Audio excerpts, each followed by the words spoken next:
のささやきの朗読や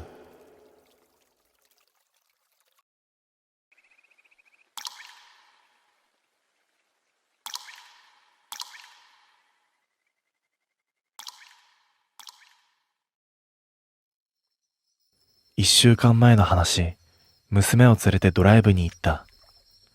なんてことない山道を進んでいって、途中のドライブインで飯を食って、で、娘を脅かそうと思って、舗装されていない脇道に入り込んだんだ。娘の静止が逆に面白くって、どんどん進んでいったんだ。そしたら急にエンジンが止まってしまった。山奥だから携帯もつながらないし、車の知識もないから、娘と途方に暮れてしまったんだ。飯を食ったドライブインも歩いたら何時間かかるか。で、しょうがないからその日は車中泊して、次の日朝から歩いてドライブインに行くことにしたんだ。車内で寒さをしのいでいるうちに夜になった。夜の山って何も音がしないのな。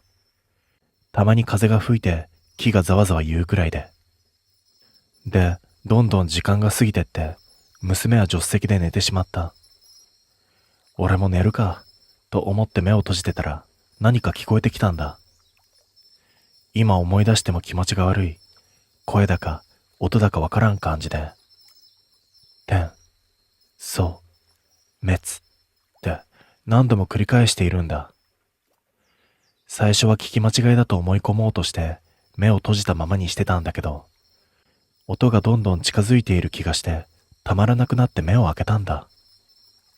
そしたら白いのっぺりとした何かがめちゃくちゃな動きをしながら車に近づいてくるのが見えたんだ。形はウルトラマンのジャミラみたいな頭がないシルエットで足は一本に見えた。そいつが例えるならケンケンをしながら両手をめちゃくちゃに振り回して体全体をぶれさせながら向かってきている。めちゃくちゃ怖くて叫びそうになったけれど、なぜかその時は隣で寝ている娘が起きないようにって変なところに気が回って、叫ぶことも逃げることもできないでいた。そいつはどんどん車に近づいてきたんだけど、どうも車の脇を通り過ぎていくようだった。通り過ぎる間も、天、そう、滅って音がずっと聞こえてた。しばらくすると音が遠ざかっていって、後ろを振り返ってそいつの姿が見えなかったから、俺はほっとして娘の方を向き直ったら、そいつが助手席の窓の外にいたんだ。近くで見たら、頭がないと思っていたのに、胸のあたりに顔がついている。思い出したくもない恐ろしい顔で、ニタニタ笑ってるんだ。娘に近づかれたって怒りが湧いてきて、この野郎って叫んだんだ。叫んだ途端そいつは消えて、娘が跳ね起きた。俺の怒鳴り声にびっくりして起きたのかと思って、娘に謝ろうと思ったら、娘が、入れた、入れた、入れた、入れた、入れた、入れた、って、ブツブツと言っているんだ。これはやばいと思って、なんとかこの場を離れようとエンジンをダメ元でかけてみた。そしたらかかった。俺は急いで来た道を戻っていった。だけど娘は隣でまだつぶやいている。俺は早く人がいるところに行きたくて車を飛ばした。ようやく街の明かりが見えてきてちょっと安心したが、娘のつぶやきが入れた、入れた、入れたから天、そう、滅にいつの間にか変わっていて、顔も娘の感じじゃないみたいになってた。家に帰るにも娘がこんな状態じゃって思って目についた寺に駆け込んだんだ。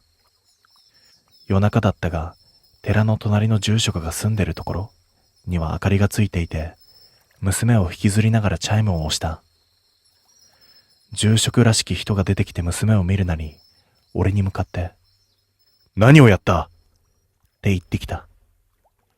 俺は山に入って変な奴を見たことを言うと、残念そうな顔をして、気休めにしかならないだろうが、と言いながらお経をあげて、娘の肩と背中をバンバン叩き出した。住職が泊まってけというので、娘が心配だったこともあって、俺は泊めてもらうことにした。住職が言っていたんだが、娘は山の毛に取りつかれたらしく、49日経ってもこの状態が続くなら、一生このまま正気に戻ることはないらしい。住職はそうならないようにと娘を預かって、なんとか山の毛を追い出す努力はしてみると言ってくれた。妻にも俺と住職から電話をして、なんとか信じてもらった。あのまま家に帰っていたら、住職が言うには、妻にも山の毛がついてしまっただろうと。山の毛は女につくらしく、完全に山の毛を抜くまでは妻にも娘にも会えないらしい。1週間経ったが、娘はまだ住職のところにいる。毎日様子を見に行っているが、もう娘じゃないみたいだ。ニタニタ笑って、何とも言えない目つきで俺を見てくる。早く元の娘に戻ってほしい。妻からは随分責められました。なぜ山に連れて行ったのか、なぜ悪ふざけをして山奥まで車を走らせたのか、なぜ車を出て人里まで降りていかなかったのか、などです。私は何も言えませんでした。当然です。私が行動と選択をすべて誤っていたことが娘をおかしくした原因なのですから。ただ、特別な力があるかどうかもわからない住職に娘を任せるより、病院に連れて行ってみてもらった方がいいという妻の強い願望については、私は了承することができませんでした。私が実際にこの目で見た山の毛という化け物は確かに存在しており、娘がおかしくなったのも山の毛のせいであるという確信があったからです。住職も娘を一目見るなり、何かに取りつかれているということを察知していて、なおかつ山の毛の存在も認知していたため、信頼がおけると私は思っていました。ですから、病院に連れて行くなどしても無駄。適当な病名をつけられて終わりだという思いと、病院に連れて行く場合は妻も当然つきそうでしょうから、妻にも山の毛がつくという事態だけは避けなければならないという私の判断で娘を寺に預け続けました。そして山の毛に取りつかれた日から40日ほどが経過した3月の中旬頃、住職から連絡がありました。山の毛を追い出すだと。私は大喜びで娘を迎えに行きました。住職に連れてこられて私の前に歩いてきた娘は、あの気味の悪い笑顔は消え、私が知っているいつもの可愛い笑顔で私にしがみついてきました。根気よく除霊の度胸をし、心配してよく来てくれるお父さんと家で帰りを待っているお母さんのために山の毛に打ち勝ちなさいというような言葉をかけ続けた結果、なんとか山の毛は出て行ったようだと住職は言いました。ただ40日も取りつかれていたから、おそらく頭がぼんやりとしていて、言葉を発するのも少し時間はかかるだろうという住職の話の通り、娘は無言で微笑んでいました。私はともかく娘が正気に戻ったことが嬉しくて、一刻も早く妻とも再会させたい、喜びを分かち合いたいと思い、娘を家まで連れて帰りました。出迎えた妻も娘の顔を見るなり嬉しさのあまり泣き出し、娘を抱きしめました。私も抱き合う二人の肩に手を乗せ、すべてが終わったと安堵しました。すると娘が妻の耳元で何かを囁いていました。住職からは娘がまだうまく話せないということを聞いていた私は、不思議に思いながら何を話しているのか耳を傾けました。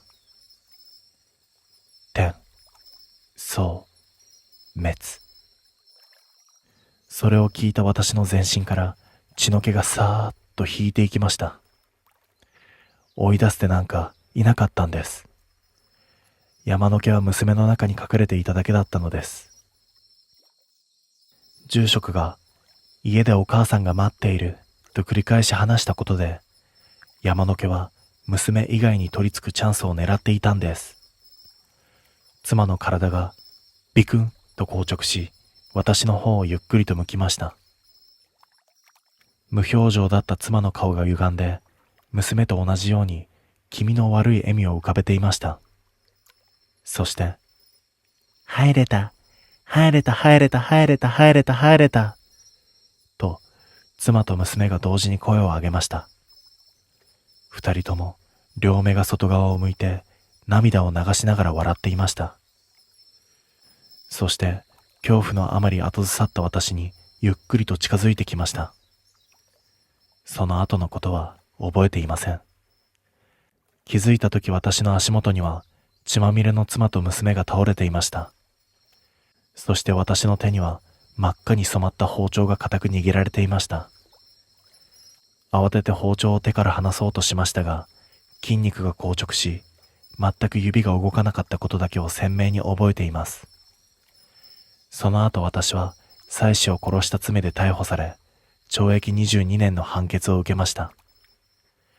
化け物が妻と娘に憑依して襲いかかってきたという私の取り調べの際の主張が、私の心神耗弱を裏付けるものとして弁護側に利用され、懲役30年の求刑が減刑された結果でした。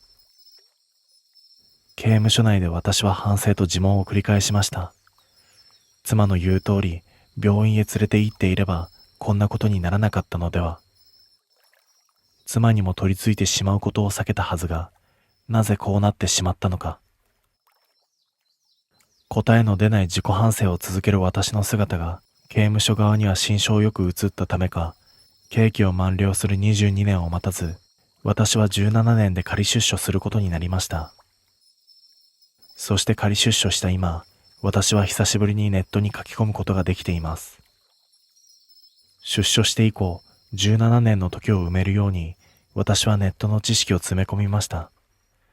X、YouTube、Instagram、TikTok、5ちゃん。そして私が書いた体験が世の中に山の毛という怪談話として認知されていることも知りました。ネットを通じて山の毛を知った当時の若者が親となり、子供へと伝えていることも知りました。私も本来ならそういった方々と同様に別世界の話としてネット怪談を楽しみ、子供にも面白おかしく伝えたりしながら幸せに生きていけるはずでした。ですがそれはもう叶いません。どうして私たち家族だけがこんな思いをしなければならないのでしょうか。それを考えたとき、私はあることを思いつきました。それは皆さんにも同じ思いをしてほしいということです。私たちだけが不幸になって、それを知らずに皆さんが山の毛を単なる怪談として面白がっている。それは不公平ですよね。幸いなことに山の毛は様々なクリエイターの方々によって漫画や小説、動画などで取り上げていただき、最近ではヒット曲にもなりました。つまりもう皆さんは山の毛がどういうもので取り憑かれたらどうなるのかご存知のはずです。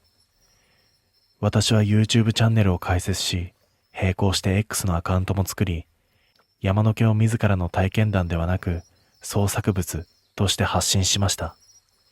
その結果、多くの反響をいただき、幸いなことにそのほとんどが好意的なものでした。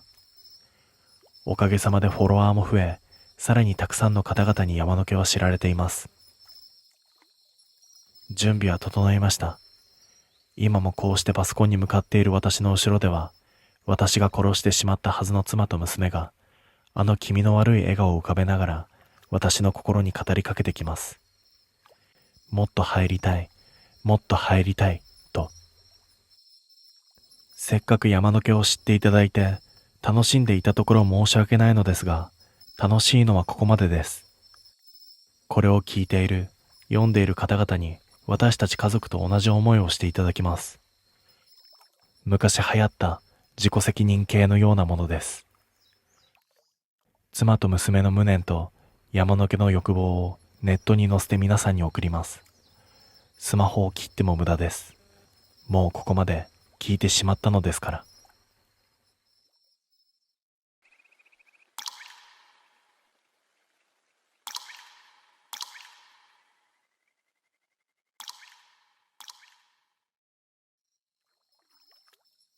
これは泡になって消えた同僚の話だ。俺はあいつを止められなかった。だから俺は今でもあの時止められなかったことを後悔している。あいつの名前は直人。同じ会社、同じ部署で働いていた。真面目で遅刻もしないし、頼まれた仕事は断らない。誰がどう見てもいいやつっていうタイプの人間だった。だからこそ上司の佐伯に目をつけられたんだ。直人、この資料今日中な。直人、悪いけどこのクレーム、お前が電話しといて。あと、山本の分のデータもやっとけ。あいつ今、外出してるから。気がつくと直人の机の上だけ、いつも書類の山になっていた。自分の仕事だけでも終わらないのに、他人の仕事まで全部やらされていたんだ。だけど一度だけ、俺は上司の佐伯に言ったことがある。佐伯さん、それ俺の担当の仕事なんで、自分でやりますよ。すると佐伯は笑って言った。山本さ、自分の仕事増やしたいの？余裕あんなら別の仕事でも頼もうか。その言い方で分かった。ああ、この人に何を言っても無駄なんだなって思った。それから俺は見て見ぬふりをするようになった。直人が怒鳴られていてもパソコンの画面を見ているふりをした。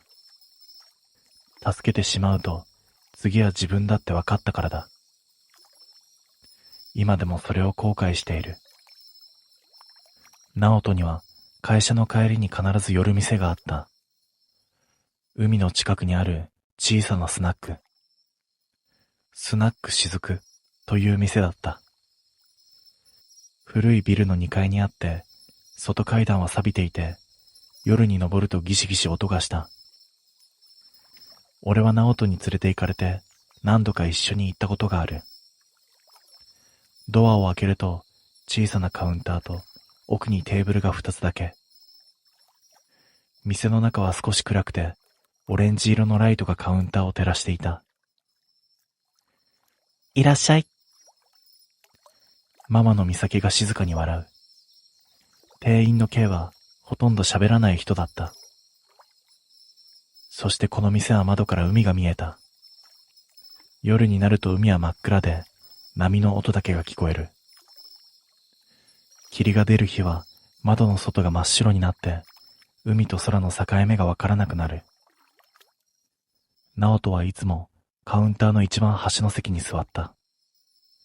そしてメニューを見ないでこう言うんだ。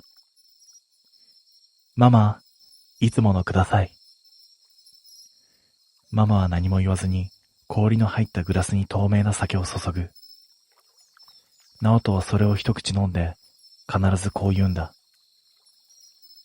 この酒、少ししょっぱいですね。そしてママもいつも同じことを言う。海が近いからね。最初は冗談だと思っていた。でも直人は毎回同じことを言うんだ。しょっぱいなあ。海の水みたいだ。ある日俺は店の棚に写真が飾ってあることに気づいた。ボトルの横に写真立てがいくつも並んでいる。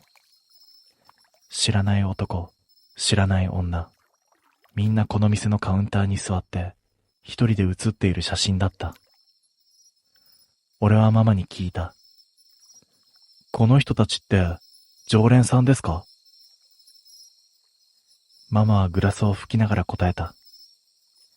そうよ、昔の常連さん。昔ってことは今は来てないんですか？ママは少しだけ黙ってそれから言った。ええ、もう来ていないの。みんな来なくなったのよ。その言い方が少し気になった。来なくなったというより、もう来れないみたいな言い方に聞こえたんだ。その時横で直人が写真を見ながら言った。ここに写ってる人、みんな一人ですね。一人で来る人が多いのよ、この店は。ママはそう言って、写真の埃を指でなぞった。その時店の外でカラスが鳴いた。やけに大きな声で何回も鳴いていた。その頃からか、直人の様子がおかしくなっていった。靴に砂がついている日もあったり、ズボンの裾が濡れている日もあった。そして髪が少し濡れている日もあった。直人、お前どこ歩いてきたんだよ。俺がそう聞くと、直人は笑って言った。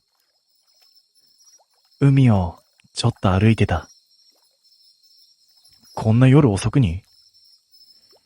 夜の海、誰もいなくていいですよ。静かで。別の日に俺が冗談で言った。お前そのまま海に入ってんじゃねえの？直人は少し考えてから笑って言った。練習ですよ。何の練習？直人はグラスを見ながら言った。泡になる練習です。言ってる意味がわからなくて、俺は笑った。直人も笑っていた。でも今思うと、あいつはあの頃からもう決めていたんだと思う。店を出た帰り道、二人で海沿いを歩いたことがある。霧が出ていて、街灯の光がぼやけていた。波の音だけがずっと聞こえていた。歩きながら直人が言った。山本さん、もし人が一人いなくなったら、どれくらいでみんな慣れますかね？なんだよ急に。会社って誰かが辞めてもすぐ普通に戻るじゃないですか。まあ、そうだな。じゃあ、辞めるじゃなくて、いなくなるだったら、それでも同じですかね。俺は答えられなかった。直人は立ち止まって、霧の向こうの海を見ていた。そして静かにこう言う。俺、最後どうなると思います？最後って何が？直人は少し笑った。泡ですよ。波の音が大きく聞こえた。直人が会社を辞めることになった日のことを、俺はよく覚えている。朝から会社の空気が重かった。取引先に送ったデータに大きなミスが見つかって、先方がかなり怒っているという話だった。でもその仕事、本当は直人の担当ではなかった。上司の佐伯が急に、直人、お前がやっとけ。って押し付けた仕事だった。午前中直人は会議室に呼ばれて、ずっと怒鳴られていた。ドア越しでも聞こえるくらいの声だった。なんで確認してないんだ？これ損害出たらどうすんだよ。お前ほんと使えねえな。フロアのみんなも仕事をしているふりをしながら聞いていた。でも誰も止めに入らなかったんだ。しばらくしてドアが開いて直人が出てきた。顔色が真っ白だった。俺は小さな声で声をかけた。直人、大丈夫か？直人は少しだけ笑って言った。大丈夫ですよ。俺のミスらしいです。らしいって、お前の仕事じゃないだろ。でも、俺がやりましたから。それ以上俺は何も言えなかった。夕方、佐伯がフロアに響く声で言った。直人、今回の件、お前が責任取れ。とりあえず明日から来なくていいから。それはほとんど首みたいな言い方だったんだ。でも佐伯は大したことじゃないみたいな顔をしていた。直人は立ち上がって佐伯の前まで行って頭を下げた。すいませんでした。フロアが静まり返っていた。でも、誰も何も言わなかった。直人は自分の席に戻って、静かに荷物をまとめ始めた。引き出しの中の私物をカバンに入れて、最後に社員証を机の上に置いた。俺は立ち上がって直人のところに行く。直人、今日この後時間あるか？直人は少し考えてから言った。ありますよ。俺はもう無職ですから。じゃあ、とりあえず飲みに行こう。直人は少しだけ笑って。じゃあ、雫に行きましょうよ。夜二人でスナック雫に入った。カラーンとなり、いらっしゃい。とママがいつも通りに笑った。珍しいわね、今日は二人で。会社の帰りに、ちょっと。俺がそう言うと、ママは何も聞かずに、俺にはビール、直人にはいつもの透明な酒を出した。氷の入ったグラスに透明な酒。直人はそれを持って一口飲んだ。やっぱりこの酒、しょっぱいですね。ママは少し笑った。海が近いからね。俺は思い切って言った。直人、これからどうするんだ？直人はグラスを見ながら答えた。少し休みます。休んで、それからどうするんだ？わかりません。実家に帰るとか、転職をするとか、いろいろあるだろう。そして直人は少し黙ってから、こう言った。山本さん、俺ちょっと疲れちゃったんですよ。いや、それはわかるけど。毎日会社に行くじゃないですか。怒鳴られて、謝って、また次の日も行って。なんか最近ずっと水の中にいるみたいだったんです。ずっと息を止めているみたいな感じで。ママは何も言わずに静かにグラスを拭いていた。直人は続ける。でも、この店でこの酒を飲んでいると、ちょっと楽になるんです。しょっぱいでしょ？この酒。海の水を飲んでいるみたいだなって、ずっと思っていたんです。俺は嫌な予感がして言った。お前、変なこと考えてないよな。直人は少し笑った。変なことって？だから、死ぬとか、そういうの。直人は否定しなかった。少し黙って、それから静かに言った。俺、ずっと考えてたんですよ。どうやって消えようかなって。おい。電車は迷惑かかるし、首吊りは怖いし。でも、海ならいいかなって。よくねえよ。俺は思わず強い声を出していた。よくねえに決まってるだろ。何言ってんだよ。直人は怒られた子供みたいに少し笑った。すいません。でも海なら泡になって消えるだけかなって。その時ママが初めて口を開いた。海はね、全部持っていくわよ。直人はゆっくりとうなずいた。はい、だからいいんです。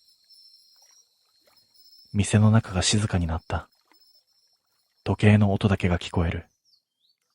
しばらくすると直人が言った。ママ、なーに？最後の一杯ください。俺はすぐに言った。やめろって。直人は俺を見て少しだけ笑った。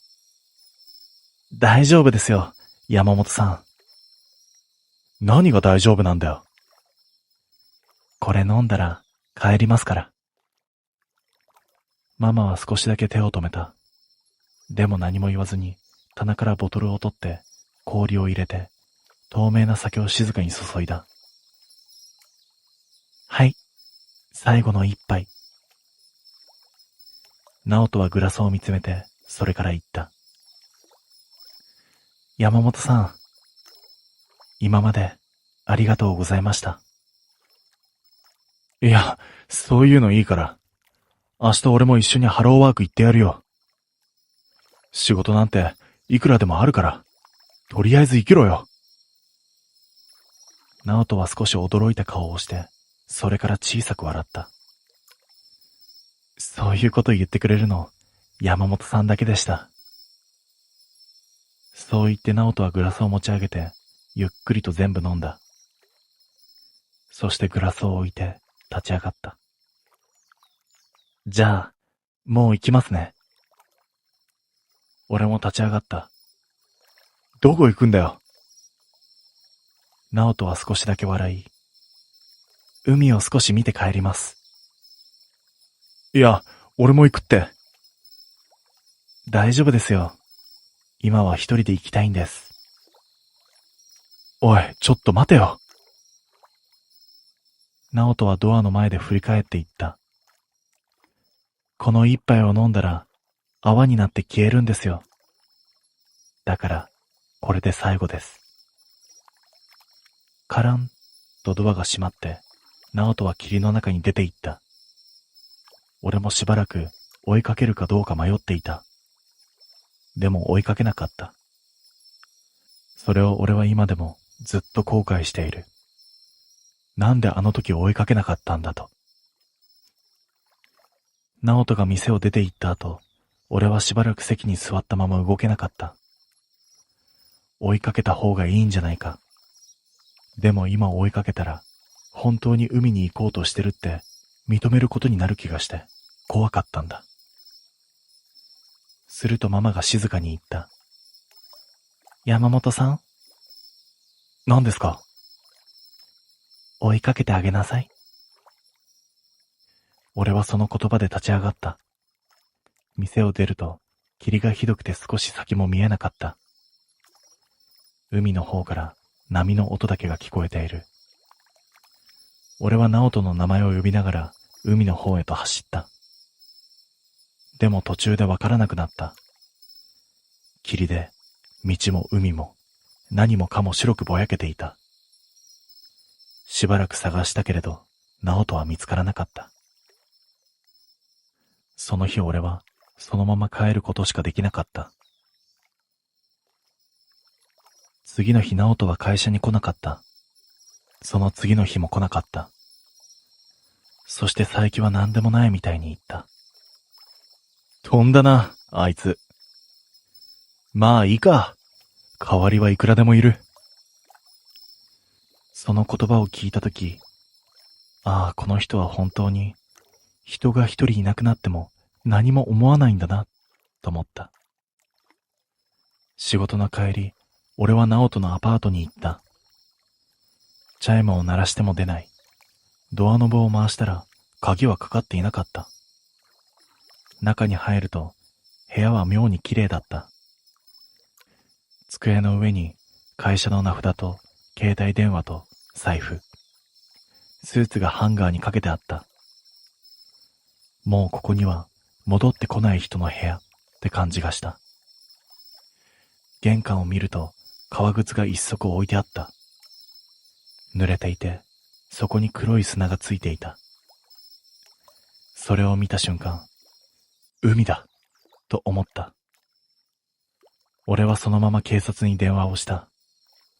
失踪届というやつになった。3日後に警察から海で遺体が見つかったと連絡が来た。警察署で俺は遺体を確認する。直人だった。でも思っていたのとは少し違った。水死体ってもっとひどい顔をしていると思っていた。でも直人は眠っているみたいな顔をしていた。苦しそうな顔じゃなかったんだ。少しだけ笑っているみたいな顔だった。警察が言った。入水ですね。争った形跡もないですし、自分で海に入ったんでしょう。しかし、こんなに損傷の少ない水死体は本当に珍しいですね。その言葉を聞いたとき、直人が言っていた言葉を思い出した。泡になるんですよ。俺は葬式が終わった後、一人でスナックしずくに行った。カランとなり、いらっしゃい。ママはいつもと同じ顔でそこにいた。俺はカウンターに座って言った。直人、やっぱり海でした。ママは少しだけうなずいて、そう。俺、止められませんでした。ママは何も言わなかった。そしてしばらくして、俺は店の棚を見た。前に見た写真が並んでいる棚だった。だけど写真が一枚増えていた。俺は立ち上がってその写真を見た。カウンターに座って少し笑っている直人の写真だった。この写真。ママが後ろから言った。この店で最後の一杯を飲んだ人。背中が寒くなった。じゃあ、この写真の人はみんな。ママは答えなかった。でも、何も言わないのが答えだった。外でカラスが鳴いた。窓の外は霧で、海は見えなかった。そしてママが一つのグラスを出した。これは直人くんが最後に使ったグラス。グラスの底には白い泡が少しだけ残っていた。泡がなかなか消えなかったのよ。ママはそう言ってグラスを下げた。そして俺を見て言った。あなたはまだ飲まないでね。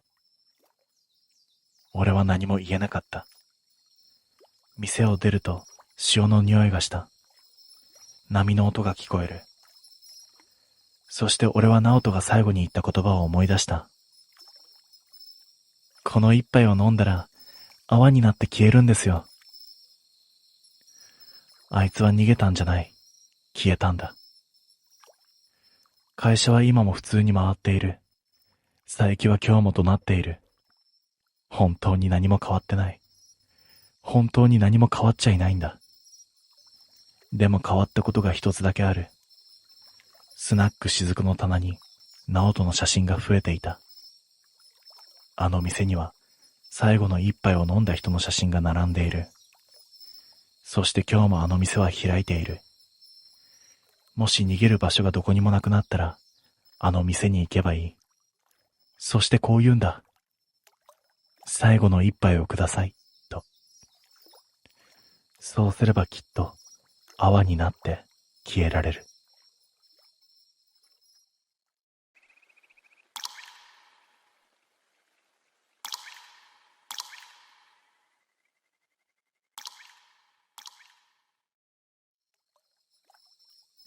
あのキャンピングカーの中に今も一人多く乗っている。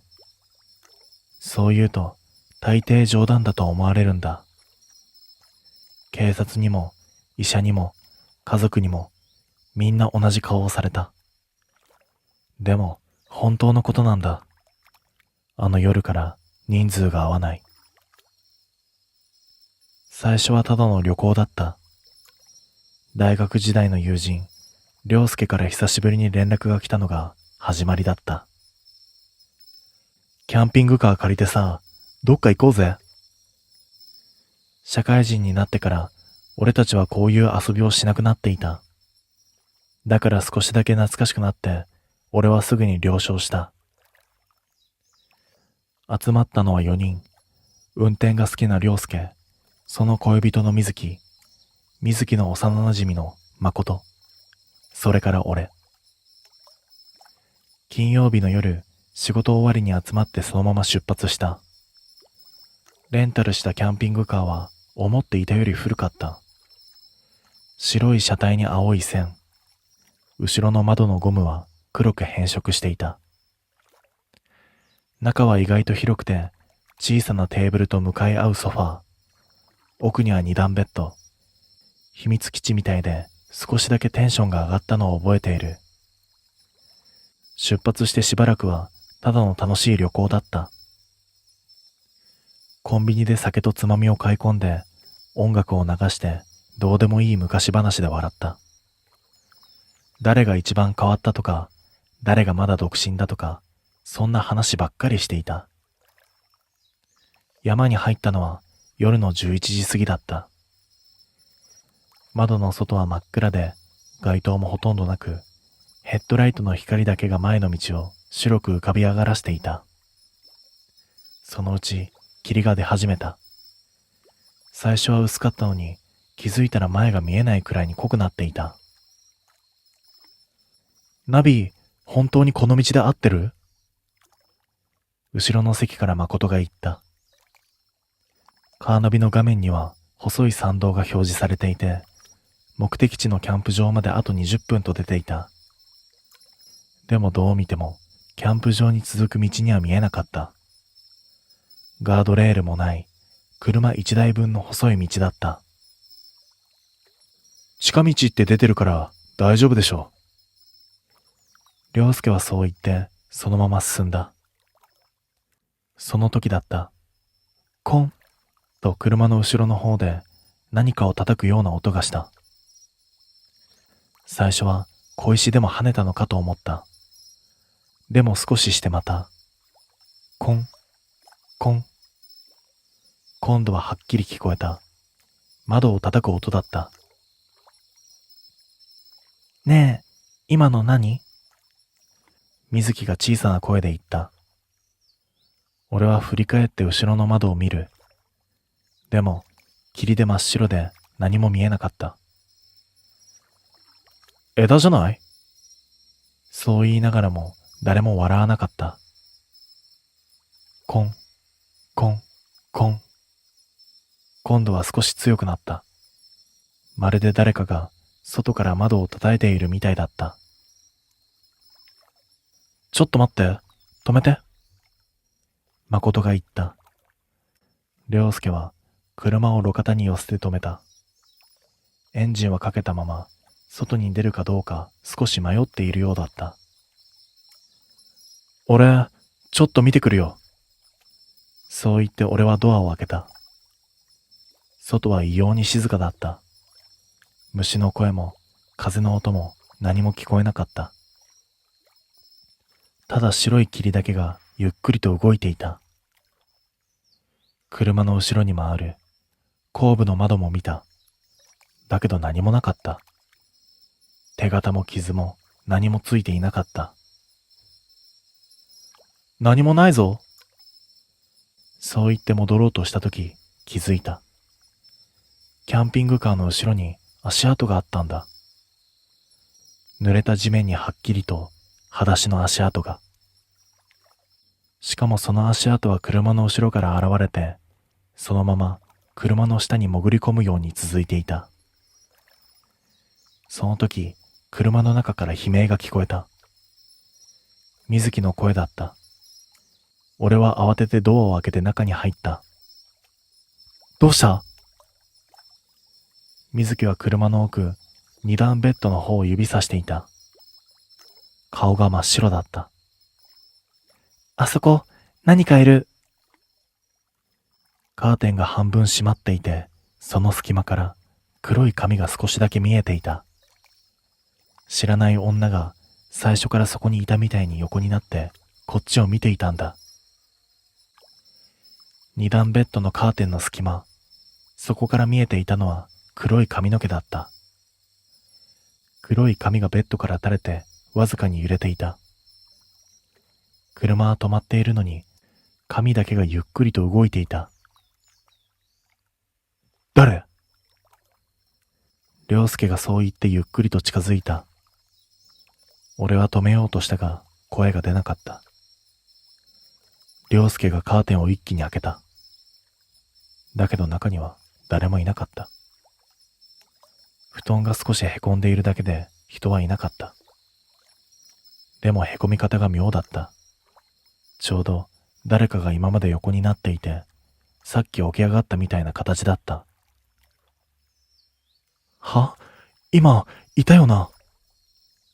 誠が震えた声で言った。その時後ろで水木が小さく言った。ねえ、これ、誰の？テーブルの上に濡れた髪の毛が落ちていた。それは長い黒髪だった。しかも、一本や二本ではなく、手で握ったみたいな量がべったりと置いてあった。誰も触っていないのに、そこだけ水で濡れたみたいにテーブルが光っていた。もう行こうよ。ここ嫌だ。水木が半泣きで言った。全員一致だった。キャンプ場に行くのはやめて、来た道を戻ることにしたんだ。良介が車を U ターンさせようとした。でも、山道が狭くて切り返しが必要だった。何度か前後に動かして、ようやく向きが変わった。その時俺は気づいた。バックモニターに何かが映っていたんだ。白い霧の中に黒い影が立っていた。人の形だった。髪が長くて、腕がだらんと長くて、顔だけがやけに白かった。良介、後ろ。俺が言った瞬間、画面がザーッとノイズになった。何も見えないんだけど。良介はそう言ったが、俺には確かに見えた。車を発進させて、来た道を戻り始めた。さっきまでの笑い声は完全に消えていて、車内は異様に静かだった。しばらく走ると、少し広い場所に出た。小さな駐車スペースみたいな場所で、古いトイレと自動販売機が1台だけあった。ちょっと休もうぜ。良介が言って車を止めた。正直全員かなり疲れていた。みんな口数が少なくて、さっきのことをあまり話さないようにしているのが分かった。俺、トイレ行ってくる。俺はそう言って車を降りた。トイレは古くて、蛍光灯がジジジと音を立てていた。中に入ると、やけに鏡が大きかった。古い公園にあるみたいな横に長い鏡だった。手を洗って顔を上げた時に気づいた。鏡に映っている人数が合わなかった。俺の後ろに誰かが立っていたんだ。長い黒髪で顔がよく見えない女がすぐ後ろに立っていた。俺は驚いて振り返った。でも誰もいなかった。もう一度ゆっくりと鏡を見る。だけどやっぱりいるんだ。俺のすぐ後ろにあの女が立っている。しかもよく見るとその女、裸足だったんだ。足が濡れていて床に足跡がついていた。その足跡が鏡の中では俺の足のすぐ後ろまで続いていたんだ。その時気づいた。鏡の中の俺の肩に女の手が乗っていた。黒くて細い指だった。爪だけが異様に長くて少しだけ俺の肩に食い込んでいた。俺は悲鳴を上げてトイレを飛び出した。キャンピングカーまで走って戻ってドアを開けた。どうした？良介が驚いた顔で言った。この車乗ってるの俺たち4人じゃない。車の中がしんと静まり返った。その時水木がゆっくりと言った。ねえそれ、私もさっきから思ってた。荷物が増えてるの。全員で車内を見回した。確かに知らないバッグがあった。黒色の古いボストンバッグだった。濡れていて下に水が溜まっている。これ、誰のだよ。誰も答えなかった。そして良介がそのバッグをゆっくりと開けた。中に入っていたのは女物の服とびっしり詰まった黒い髪の毛だった。そして一番下に古い免許証が入っていた。写真には長い黒髪の女が写っていた。名前の欄にはこう書いてある。水木。全員ゆっくりと水木を見る。水木は少し黙ってからこう言った。それ、私のじゃない。でも免許証の写真はどう見ても水木の顔だった。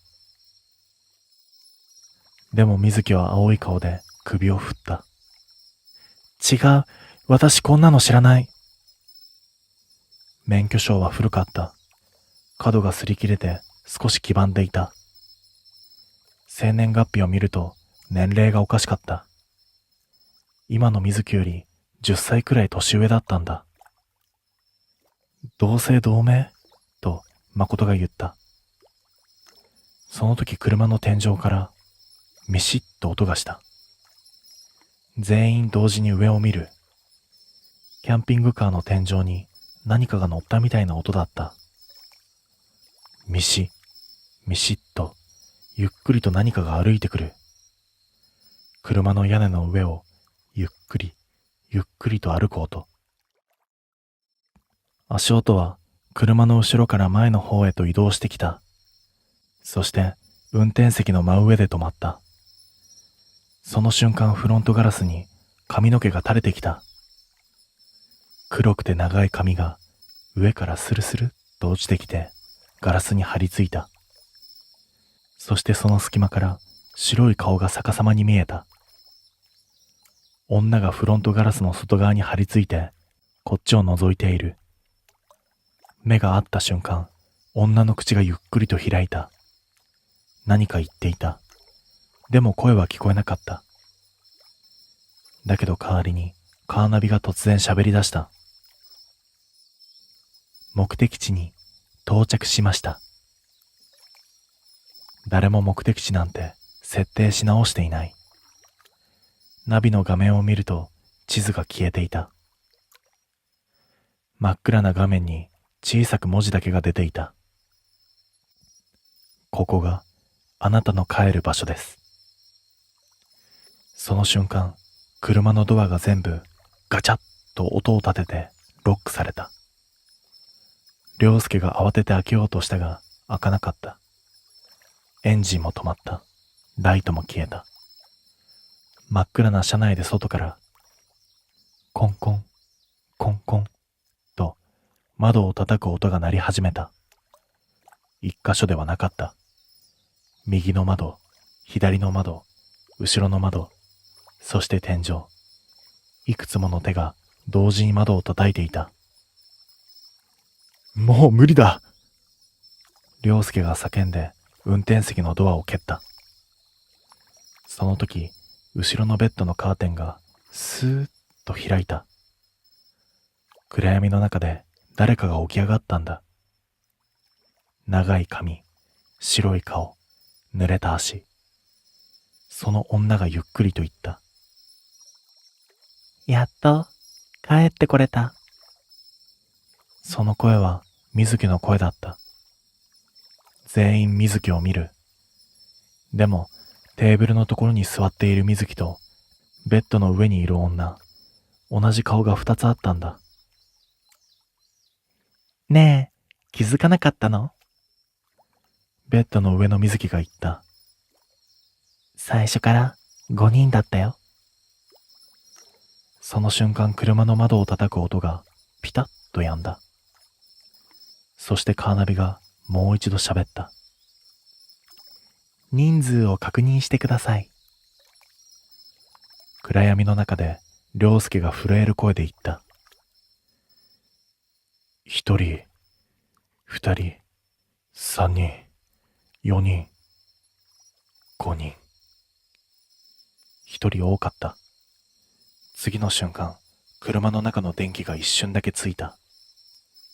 俺はその一瞬で見てしまった。座っている俺の隣に、俺と同じ顔のやつが座っていたんだ。そいつは俺の方を見て笑っていた。電気が消える直前、そいつが小さな声で言った。やっと帰れる。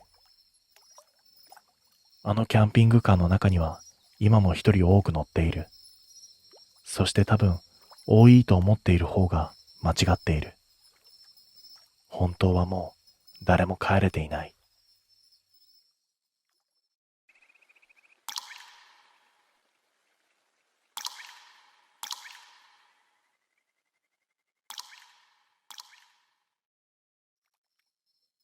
僕がその村に引っ越してきたのは秋の終わり頃だった。父さんの仕事の都合で町のアパートを引き払って山の中の古い村へと移ることになったんだと母さんは言っていた。僕は正直嫌だった。前の学校には友達もいたし、コンビニも公園も本屋さんもあった。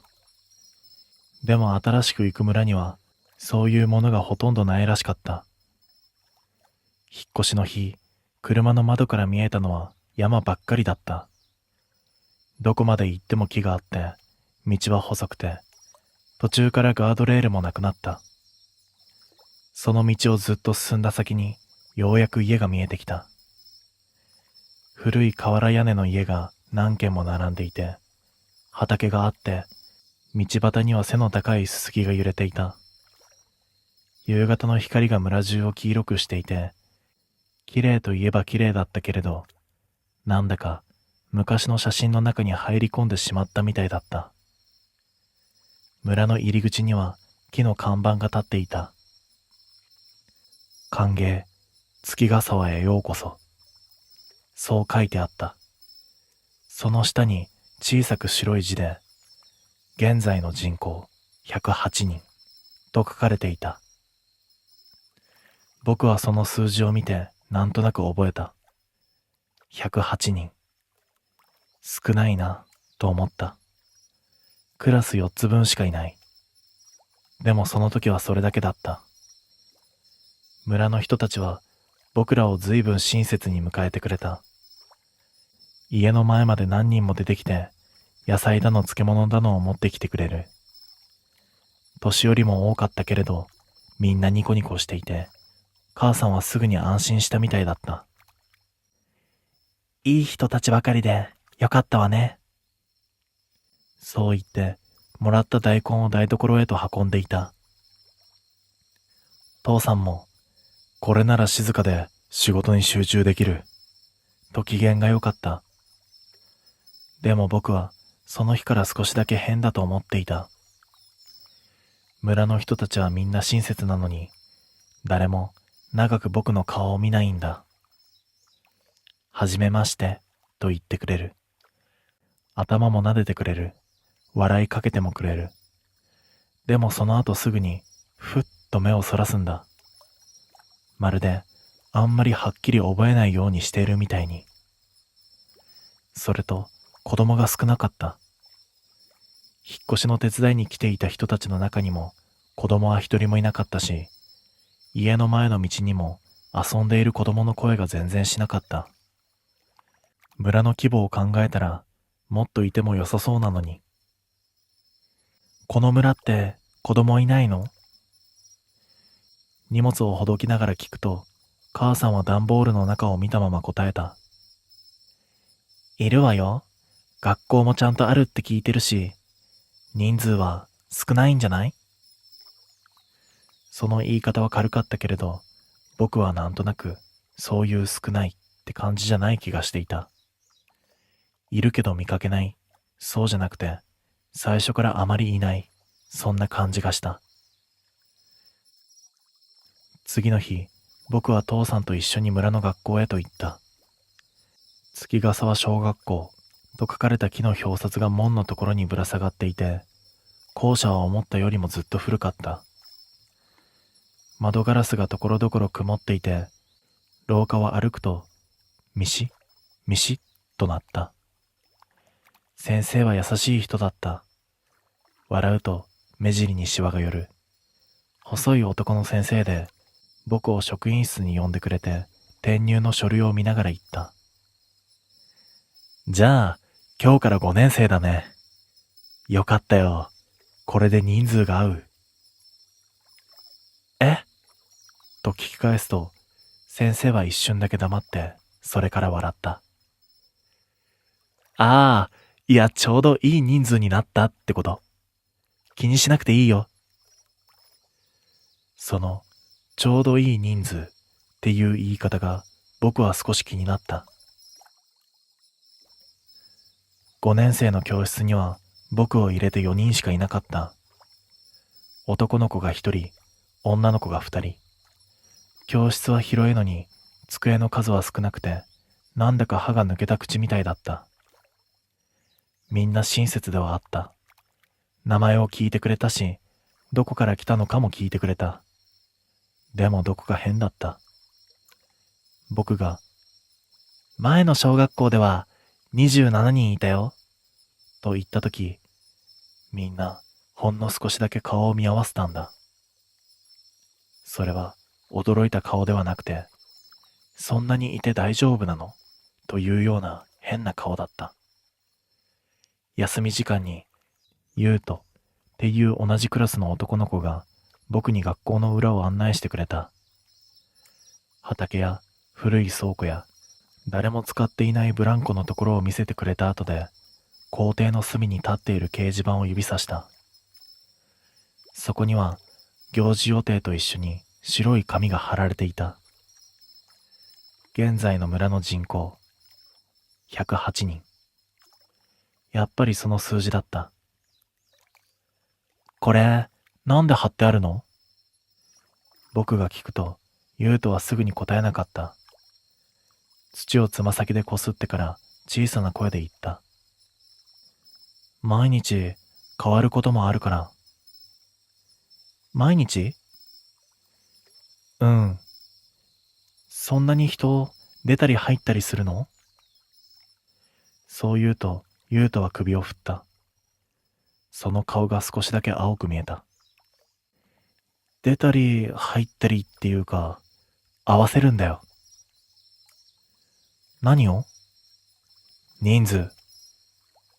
そう言ってから、ユウトは、しまった、という顔をした。そしてそれ以上は何も話さなかった。そしてその日の帰り道、僕は村の家を一軒ずつ数えてみた。小さな家、大きな家、畑の脇の野屋みたいな家。でも途中でわからなくなった。道は途中で分かれているし、山の方にも家があるらしかったからだ。ただ、どの家の前にも小さな木札みたいなものがかかっているのが見えた。家の名字が書かれてある札。でも中には何も書いていない真っ白な札をかけた家もあった。そのことを父さんに話すと、昔から風習でもあるんだろう、とあまり気にしていない様子だった。母さんも、こういう村にはこういう村のやり方があるのよ、と言った。でもその夜、夕飯の時に村長さんが挨拶に来た時、僕は変なことを聞いてしまった。村長さんは背の低いおじいさんで、ずっとニコニコしていた。父さんと母さんに向かって村のこと、畑のこと、冬の雪のことなんかを話していたけれど、帰り際にふっと真面目な顔になってこう言ったんだ。月の終わりには寄り合いがあります。新しく来たうちにも決まりは聞いておいてもらわんと。父さんが、決まりですか？と聞くと、村長さんはうなずいた。この村は昔から人数を合わせて暮らしてきました。ここで生きるなら、それだけは守ってもらわんと困る。その言い方は笑ってはいなかった。父さんも母さんもその場で曖昧にうなずいていた。でも、その後二人とも少し黙っていた。寄り合いがあるという日の前から、村の空気は妙に落ち着かなくなった。大人たちは夕方になると早く家へ入るし、学校でも先生が何度も時計を見ていた。給食の後、先生は教室の前に立って僕らに言った。今日は放課後、まっすぐ家に帰ること。道草しないでね。あと、夜に外へ出ないこと。それは別におかしな注意じゃなかったけれど、先生の声が少し震えていたのが気になった。家へ帰ると、母さんは昼間から着替えていた。父さんも仕事を早く切り上げて、居間で村長さんにもらった紙を読んでいた。白い紙に筆で何か書いてある。僕が後ろから覗こうとすると、父さんは慌てて紙を裏返した。子供は気にしなくていい。そう言ったけれど、その顔色は良くなかった。寄り合いって何するの？ああ、話し合いだよ。何の？父さんはしばらく黙っていたが、やがて小さく言った。村のことだ。それだけだった。夜になると家の外を人が歩く音が増えた。ザ、ザと砂利を踏む足音。低い話し声、戸の開く音。僕は2階の部屋の窓からそっと外を見た。村の集会所の方へ何人も歩いていくのが見えた。男も女も年寄りもみんな同じ方向へ向かっている。懐中電灯の明かりが闇の中で小さく揺れていた。寄り合いが始まってから1時間くらい経った頃、僕は喉が渇いて目を覚ました。家の中はしんとしていた。父さんと母さんがいない。きっとまだ寄り合いから帰っていないんだと思った。階段を降りて台所へ行こうとしたとき、玄関の方から声がした。小さく、ひそひそと話す声。父さんだった。母さんもいた。二人とも帰ってきていたんだ。でも、どうしてかすぐ家の中へは入らず、土間のあたりで話をしていた。僕は階段の途中で足を止めた。こっそり聞くつもりではなかったけれど、二人の声は思ったよりはっきりと聞こえた。うちは新しく入った家だから候補に入るのは仕方がないって。母さんの声だった。泣きそうな押し殺した声だった。父さんが答えた。でもまだ来たばかりだぞ。そんなの関係ないって言われたじゃない。今月は109人だから1人減らさなきゃいけないって。僕の胸がドクンとなった。109人、1人減らす。よそのうちからにしてもらえないの？無理だ。順番だと言っていたじゃないか。順番って人を減らすのに順番って何よ？母さんの声はかすれていた。父さんはしばらく黙って、それからものすごく小さな声で言った。多数決になる。その瞬間、自分の足の裏が冷たくなるのが分かった。何の話をしているのかすぐには理解ができなかった。したくなかったと言った方が近いのかもしれない。でも次の母さんの言葉で嫌でも分かった。候補は4人分だって言ってたわね。4人。父さん、母さん、そして僕。いや、もう一人は誰だ？そう思ったけれど、すぐに気づいた。姉ちゃんだ。姉ちゃんは今、中学の寮に入っていて、このうちにはいない。でも、家族の人数には入っている。候補は4人分。その中から1人を減らす。僕は息を止めたまま、階段の陰にしゃがんだ。玄関で紙の擦れる音がした。父さんが何かを広げたらしい。村長のところで書いた表だ。見せて。それからしばらく沈黙があって、それから母さんが、あっと短く息を飲んだ。嘘。俺もまだ信じられん。どうして？子供だからだろ。その一言で世界がぐらっと揺れた気がした。母さんが小さな声で泣き出した。でも父さんはそれを止めなかった。村の決まりなんだ。ここで逆らったら家ごと出ていけなくなる。出ていけるなら出たいわよ。無理だ。この冬にどこへ行くって言うんだ。仕事も家ももうここなんだ。でも、コウタなのよ。僕の名前が出た瞬間、頭が真っ白になった。コウタ、それは僕の名前。父さんは何も言わなかった。その沈黙が一番怖かった。やがて髪を畳む音がした。そして母さんが泣きながら言った。まだ方法があるかもしれない。ないよ。明日の朝には合わせるそうだ。そんな簡単に言わないでよ。簡単じゃない。父さんの声はそこで初めて少し震えた。でも、うちだけ拒んだら次は全員だ。その後二人はしばらく何も話さなかった。僕はその場から動けなかった。寒かった。なのに汗が出た。ようやく二人が家に入ってきた気配がしたとき、僕は音を立てないように2階へ戻って、布団の中へ潜り込んだ。心臓の音が大きすぎて、布団の外にまで聞こえてしまうんじゃないかと思った。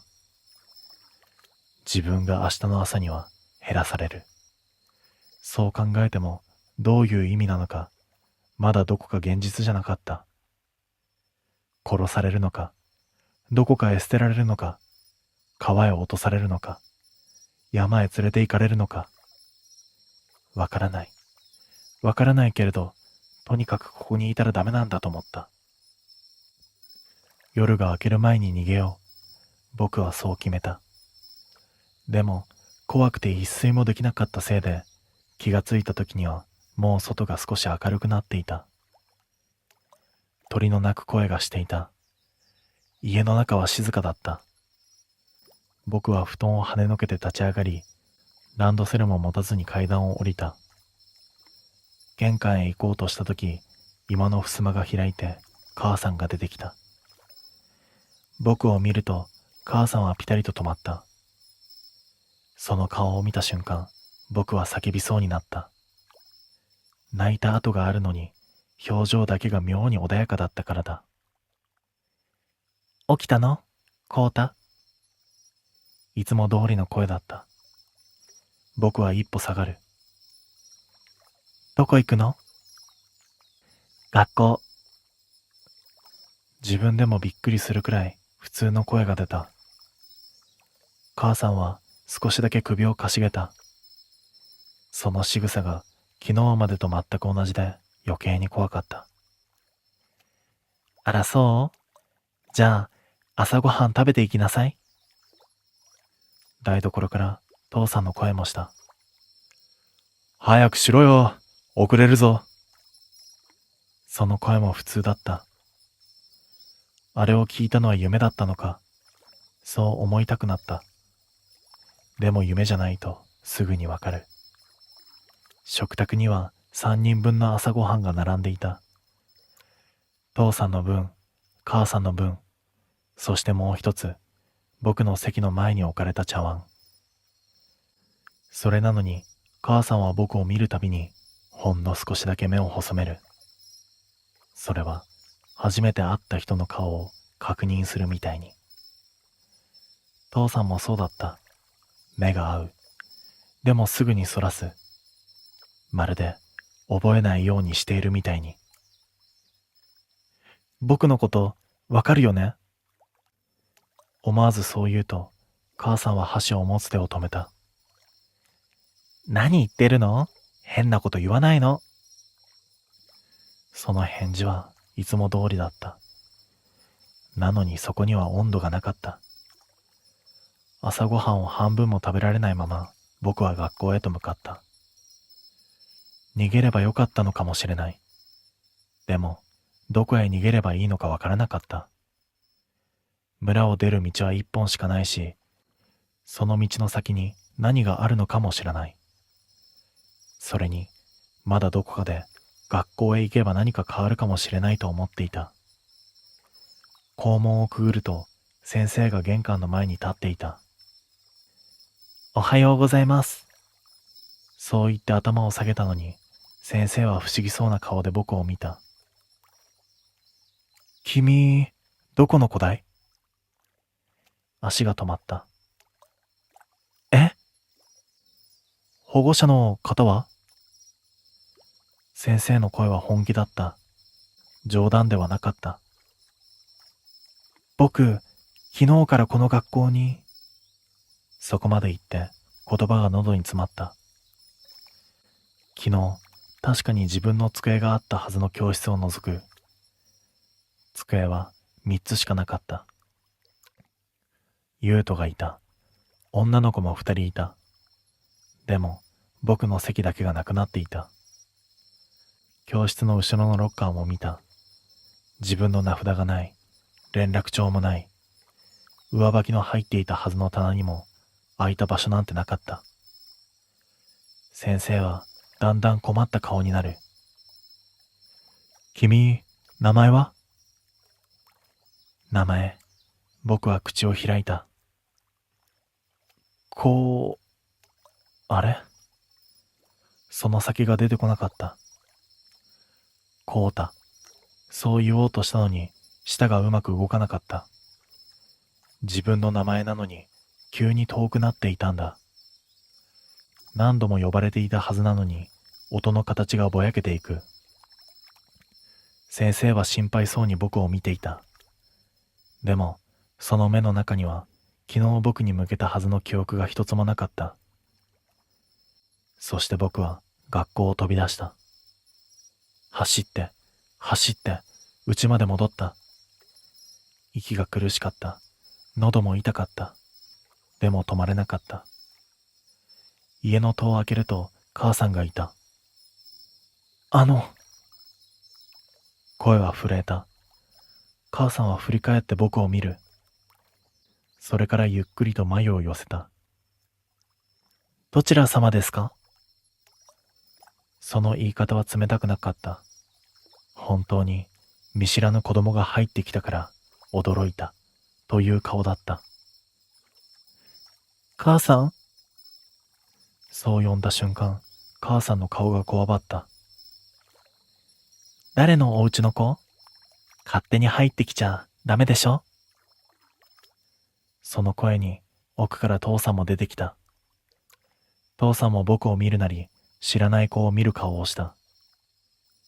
どうした？この子が急に入ってきて。父さんは僕に向かって困ったように言った。坊や、うちに何か用か？坊や、その呼び方が刃物みたいに胸に刺さった。父さん。僕がそう言うと、父さんの顔が少し険しくなった。いたずらはやめなさい。その言葉と一緒に家の中を見た。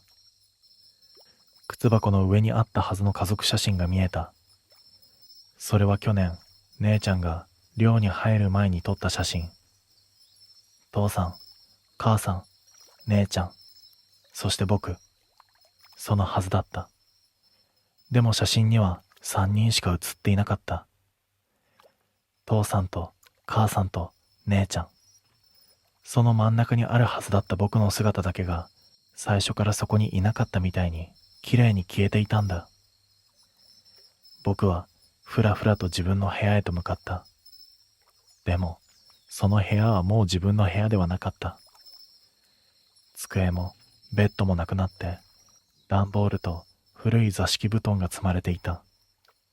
そこは物置になっていたんだ。壁に貼っていたサッカー選手のポスターもなかった。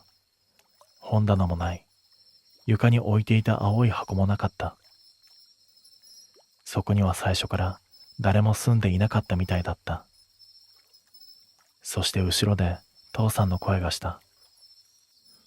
誰かの家と間違えたんだろう。村長に連れて行くか。母さんが答えた。そうね。でも、変な子。なんだか見たことあるような。そこで父さんは低い声で言った。見るな。たった3文字だった。でもその声にははっきりとした怖さがあった。長く見るな。忘れられなくなる。母さんは黙った。僕はそこでようやく全部わかった気がした。この村では一人増えたら一人減らす。減らすというのは殺すことではない。追い出すことでもない。その人が最初からいなかったことにするんだ。名前を消し、写真を消し、部屋を消す。学校の机を消す。家族写真から消す。そうやって人数を合わせるんだ。だから村の人たちは僕を長く見なかったんだ。覚えないようにしていた。いざという時、消しやすいように。僕は家を飛び出した。どこへ行けばいいのかわからなかったけれど、とにかく村の外へと出ようと思った。道は一本しかない。入り口の看板まで行けばいい。走って、走って、石につまずきながらも何度も転びそうになって、ようやく村の入り口まで来た。看板が立っていた。歓迎、月ヶ沢へようこそ。その下に白い字でこう書かれていた。現在の人口108人。昨日と同じ数字だった。つまり、もう合っている。合わせ終わっている。僕は看板に手をついて息を整えようとした。その時後ろから声がする。コウタ。振り返ると、ユウトが立っていた。学校へ行っているはずの時間なのに、ユウトはランドセルも持たず、ただ道の真ん中に立っていた。その顔は青くて泣きそうだった。お前、覚えてるの？僕が言うと、ユウトはうなずいた。少しだけ。少しだけってなんだよ。今のうちだけだと思う。多分、夕方には忘れる。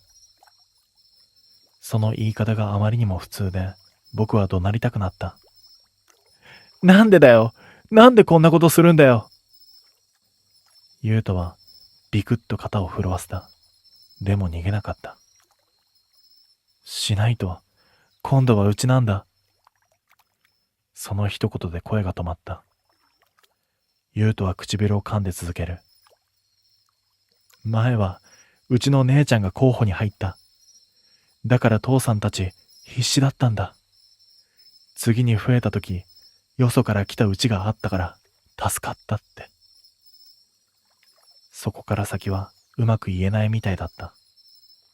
そしてユウトの目から涙が落ちた。みんな怖いんだよ。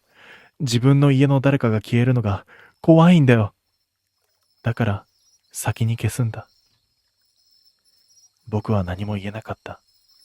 正しいとか間違ってるとかそういうことではなかった。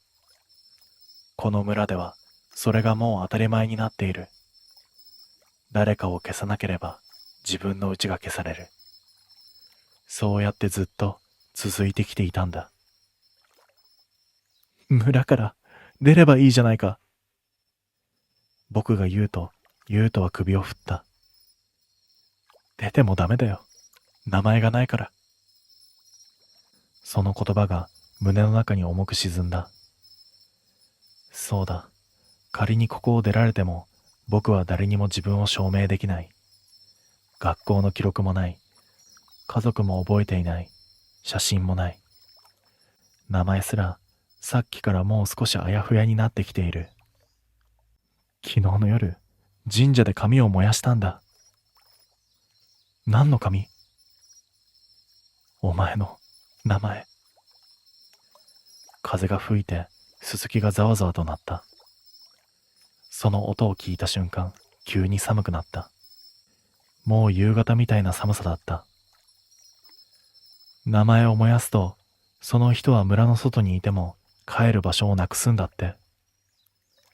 優斗はそこまで言って顔を伏せた。ごめん。その謝り方が一番辛かった。僕は何も返せなかった。怒る力も泣く力ももう残ってはいなかった。ただ頭の中に一つだけはっきりした考えが浮かんだ。帰る場所がない。その言葉の意味が今頃になって分かった。家がないってことではない。街がないってことでもない。自分を覚えている人がもうどこにもいないってことだ。それは死ぬよりひどいことかもしれないと思った。優斗はしばらくそこに立っていたけれど、やがて行かなきゃと小さく言った。長く一緒にいたら僕まで怒られる。それは多分本当だった。そして僕はうなずく。優斗は何度も振り返りながら村の方へと戻っていった。その背中を見ているうちに、だんだんあの子の名前もあやふやになっていく気がした。優斗、確かそうだったはずだ。でも自信がなくなる。看板の前に一人きりとなった。どこへ行けばいいのかわからない。足が動かない。その時、看板の横にある掲示板に新しい紙が貼られているのが見えた。朝にはなかったはずの紙だった。近づいてみる。墨で丁寧な字が並んでいた。今月の寄り合い決定事項。人口調整完了。各家以後この件に触れぬこと。記憶の混乱がある場合は名札を見よ。その下に小さな名札が何枚もぶら下がっていた。家ごとの名字が書かれている。佐藤、三田、古橋、西野。そして一枚だけ真っ白な札があった。何も書かれていない札。家の前にかかっていたあの白い札と同じだった。僕はその札を見た瞬間、背中がゾッとした。あれは空っぽの家なんかではなかったんだ。消された人が出た家なんだ。名前を一つなくしたうちの印なんだ。もしかしたらこの村にはもうそうやって消された人が何人もいたのかもしれない。108人を守るために、そして誰かのうちを守るために。風がまた吹いた。白い札がカランと鳴る。その音を聞いたとき、急に自分の名前の最後の音が遠くなった。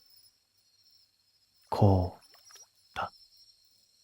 いや、違うのかもしれない。何だったっけ。母さんが呼ぶ時の声が思い出せない。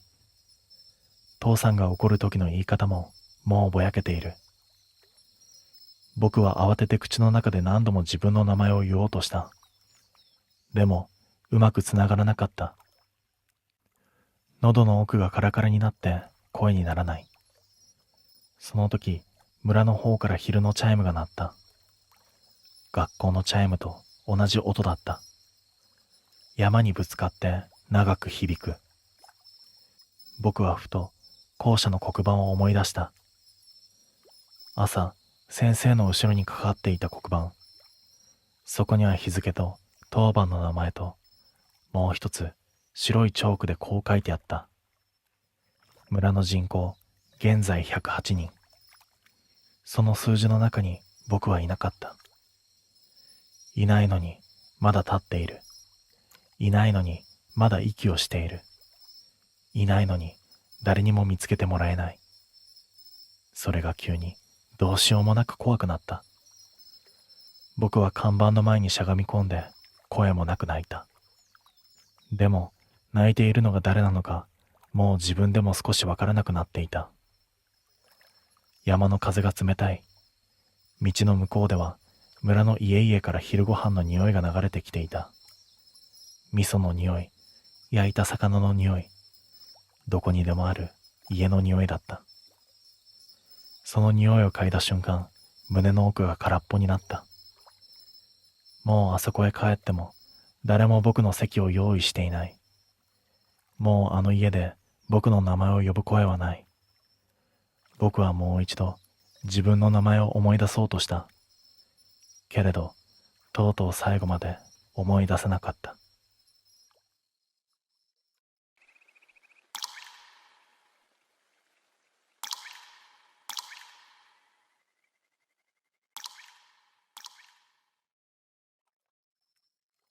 これは俺が長距離トラックの運転手をやっていた頃の話だ。もう10年以上前になる。当時俺は関東から関西まで荷物を運ぶ夜便を担当していて、だいたいいつも深夜の2時とか3時に参道を走っていた。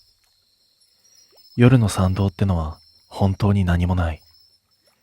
街灯もないし、店もない。通る車も少ない。あるのはずっと続く暗い道と、ヘッドライトに照らされる白いセンターラインだけ。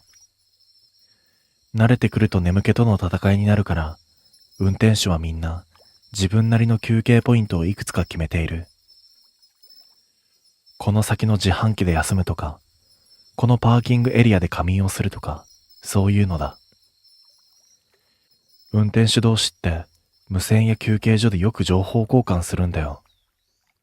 どこのラーメンがうまいとか、どこの駐車場は広いとか、どこどこの道は夜中に鹿が出るとか。その中にこういう話があったんだ。〇〇峠の手前にあるドライブイン。あそこにだけは絶対に止まるな。最初にその話を聞いたときに俺は笑った。はは、出るんですか幽霊。そう言ったら、年上の運転手が少しだけ黙ってから言った。幽霊、だったらまだいいんだけどな。そう言って、その人はそれ以上何も話さなかった。その場にいた他の運転手も誰も詳しく説明はしなかった。ただ、あそこはやめておけ。夜は入るな。特に一人の時は絶対に入るな。みんな同じことだけを言う。理由を聞いても、いいからやめとけ。そのうちわかる。入らないのが一番いい。これしか言わないんだ。でもこういうのって逆に気になんだろ？何回か同じ道を走っているうちに、問題のドライブインの場所はすぐにわかった。山に入る手前、大きなカーブを曲がった先の左側。古い2階建てのドライブインだった。看板は色あせていて、なんて名前なのか遠くからだとよく読めなかった。でも夜中でも必ず電気がついているんだ。駐車場もやけに広い。なのに、いつ通っても車がほとんど止まっていないんだ。トラックが一台もないドライブインなんて、長距離やっていると逆に不自然なんだよ。普通は1台や2台必ず止まっているからな。初めてその店の前を通った時、俺は少しだけスピードを落として横目で駐車場を見た。自販機の明かり、入り口の蛍光とガラスに映る白い光。その時変な感じがしたんだ。なんかこう、うまく言えないんだけど、ここ、なんかおかしいな、って直感で思った。別に幽霊を見たわけではない。音がしたわけでもない。でも、そこだけ空気が違うみたいな感じがしたんだ。山の中のただの古いドライブインのはずなのに、そこだけ妙に明るくて、でも、明るいのに暗い感じがする。わかるかな？この感じ。明るいのに安心できない場所ってあるだろ？コンビニのはずなのにやけに怖いとか、人がいるはずなのに気配がないとか。あのドライブインはまさにそれだったんだ。それから何度か前を通ったけれど、俺は一度も入らなかった。先輩たちがあそこまで言うのも珍しかったし、正直、なんとなく入りたくなかった。でも入ることになる。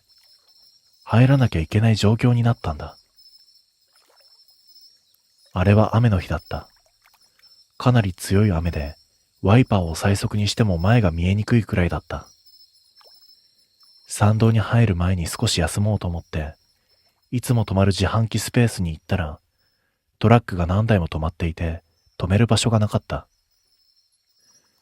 仕方がないから、もう少し先まで行こうと思って走ってたら、だんだん眠気がひどくなってきた。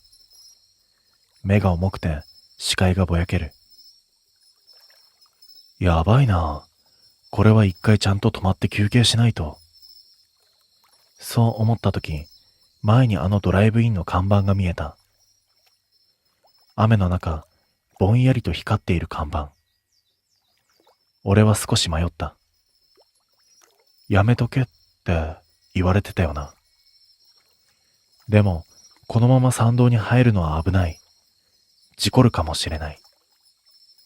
少し休むだけ。コーヒーを飲んで、顔を洗って、すぐに出ればいい。そう思って俺はウインカーを出して、そのドライブインの駐車場にトラックを入れた。その時バックミラーに、後ろを走っていたはずのトラックがいなくなっていることに気づいた。さっきまでずっと後ろに一台ついてきていたのに。雨の中、ヘッドライトも見えない。あれ？おかしいな。と思いながら俺はトラックを止めてエンジンを切った。エンジン音が消えた瞬間、外は雨の音だけになった。ザー、ザーっていう音。その音の中になんだか人の声みたいなものが混じっている気がした。気のせいだと思って俺はトラックを降りてドライブインの入り口に向かって歩いた。自動ドアの前に立つ。ガラスの向こう、店の中は明るい。食堂みたいなテーブル、カウンター、壁に貼ってあるメニュー。だが人の姿は見えなかった。ウィーンと自動ドアが開いた。その瞬間、店の奥から誰かの声がした。妙に近い声だった。カウンターには誰も立っていないのに。俺は入り口のところで少しだけ立ち止まった。店の中はやけに明るい。古い蛍光灯の白い光で全体がぼんやりと照らされている。昔ながらのドライブインって感じで、4人掛けのテーブルがいくつか並んでいて、壁には色あせたメニューの札が貼ってある。ラーメン、カレー、生姜焼き定食、うどん、そば。どれもいかにも昔のドライブインっていうメニューだった。でも店の中には客が一人もいなかった。さっき駐車場には俺のトラックしかなかったから、まあ不思議ではないんだけれど。すいません。俺はカウンターの方に向かいながら声をかけた。するとカウンターの奥ののれんが少し揺れて、奥から一人の女が出てきた。40代くらいかな。エプロンをつけた普通のおばさんだった。いらっしゃい。こんな時間に大変だね。ニコニコしながらそう言った。あ、どうも。コーヒーだけいいですか？はいよ。疲れてるでしょ。そう言っておばさんはコーヒーを入れ始めた。その様子を見て、俺は少し安心した。なんだ、普通の店じゃないか。先輩たち、怖がらせすぎだろ。そう思いながらカウンター席に座った。ふと店の奥を見ると、食堂スペースのさらに奥に廊下みたいなのが見えた。トイレがあるんだろうな、と思った。はい、コーヒー。目の前に湯気の立つコーヒーが置かれた。あったかいよ。すいません、ありがとうございます。カップを持つとじんわりと手が温かくなって、そこで初めて自分がかなり体が冷えていたことに気づいた。雨の中を走り続けて気も張っていたから、思っていたより疲れていたみたいだった。一口コーヒーを飲んで、はぁって息をついたとき、店の入り口の自動ドアがウィーンって開いた。俺は反射的に入り口を見た。誰も入ってこない。でもドアは開いて少ししてから閉まった。あれ？思わずそう言うと、カウンターの中のおばさんがこっちを見ないで言った。来たね。え？もう一人お客さん来たね。そう言っておばさんは店の奥の方を見ている。でも俺の位置からは入り口からテーブルまで全部見える。誰もいない。いや、誰も入ってきてないですよ。そう言ったら、おばさんは少しだけ不思議そうな顔をして、え？いるよ？って普通の声で言った。ほら、あそこ。そう言って指さしたのは一番奥のテーブルだった。俺はゆっくりと振り向いた。誰もいないはずのテーブル。でも、濡れた足跡がそこまで続いていた。入り口から一直線に。雨で濡れた靴の跡が、ペタ、ペタ、ペタって床に残ってる。でもその足跡の先の席には、やっぱり誰も座ってない。俺は何も言えなくなった。おばさんは普通に、ご注文、決まったかね？って、誰もいないテーブルの方に向かって言っている。まるで、そこに本当に客が座っているみたいに。ラーメンね。はいはい。おばさんはそう言うと、何かメモをして厨房の方に向かった。俺はもう一度奥の席を見た。誰もいない。でもテーブルの上に水の入ったコップが一つ置かれていた。さっきまではあんなのなかったはずだ。しばらくすると厨房の奥から音が聞こえてきた。ジューっていう何かを焼く音。鍋の蓋がカタカタ鳴る音。普通の料理している音。でも俺は急に落ち着かなくなってきた。なんていうか、ここに長くいちゃいけない気がする。コーヒーを半分くらい一気に飲んで、すいません、お会計を、って言いかけたとき、奥の席の方からズルって音がした。何かをすするみたいな音。ラーメンを食べる時の音にそっくりだったんだ。でもやっぱりそこには誰もいない。ズル、ズルズルと音だけがする。見えない誰かがそこでラーメンを食べているみたいに。俺はもう奥の席を見ないようにしてカウンターだけを見ていた。するとおばさんがラーメンを一つ持って奥の席の方に歩いていった。そして誰もいない席に向かってこう言った。はい、お待たせ。そう言って何もない空間にラーメンを置いた。その瞬間、ジュルルルルってさっきより大きな音で誰かがラーメンをすすり始めた。俺はもう限界だった。すいません、俺もう行きます。少し震えた声でそう言うと、おばさんは振り向いて、あら、もう行くの？って残念そうに言った。はい、ちょっと急ぐんで。ポケットから財布を出そうとしたとき、おばさんがこう言った。じゃあコーヒー、あの人の分と一緒でいいよ。え？あんたの後ろの人、さっき一緒に入ってきたでしょ？背中がゾッとした。俺はゆっくりと振り向いた。入り口から俺の後ろには誰もいなかったはずだ。でも床を見ると、濡れた足跡がもう一つ、俺のすぐ後ろまで来ていた。まるで、ずっと俺の後ろに誰かが立っていたみたいに。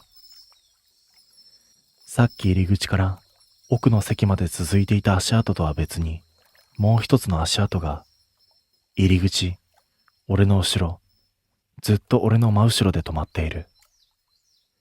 俺は振り向いた。でも、やっぱり誰もいない。なのに耳のすぐ後ろで、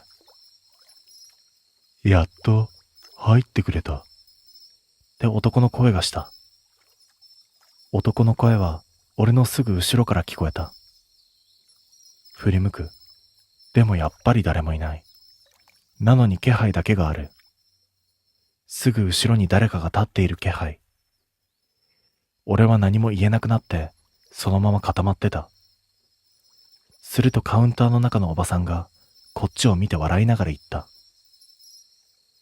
よかったねー。その人、ずっと待ってたんだよ。え？待ってた？声がうまく出なかった。おばさんは当たり前みたいに話し始めた。でもね、なかなか入ってきてくれる人がいなくてね。みんな、この店知ってるから。そう言って湯飲みを吹きながら続けた。トラックの人たち、みんな優しいからね。わかってるんだよ。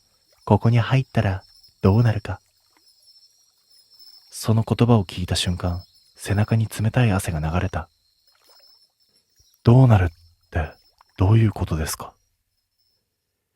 俺がそう聞くと、おばさんは少しだけ首をかしげて、交代するんだよ。って普通の声で言った。交代ですか？そう、あの人と。そう言っておばさんは俺の後ろを指さした。誰もいないはずの場所。でも確かに気配だけはある。ずっとあの人ね、ここから出られないの。だから代わりにここに残る人が来ないと出られないんだよ。頭が理解するのを拒否していた。何を言っているのかわからなかった。でも本能的に思った。ここにいたらまずい。俺は財布を出して千円札をカウンターに置いた。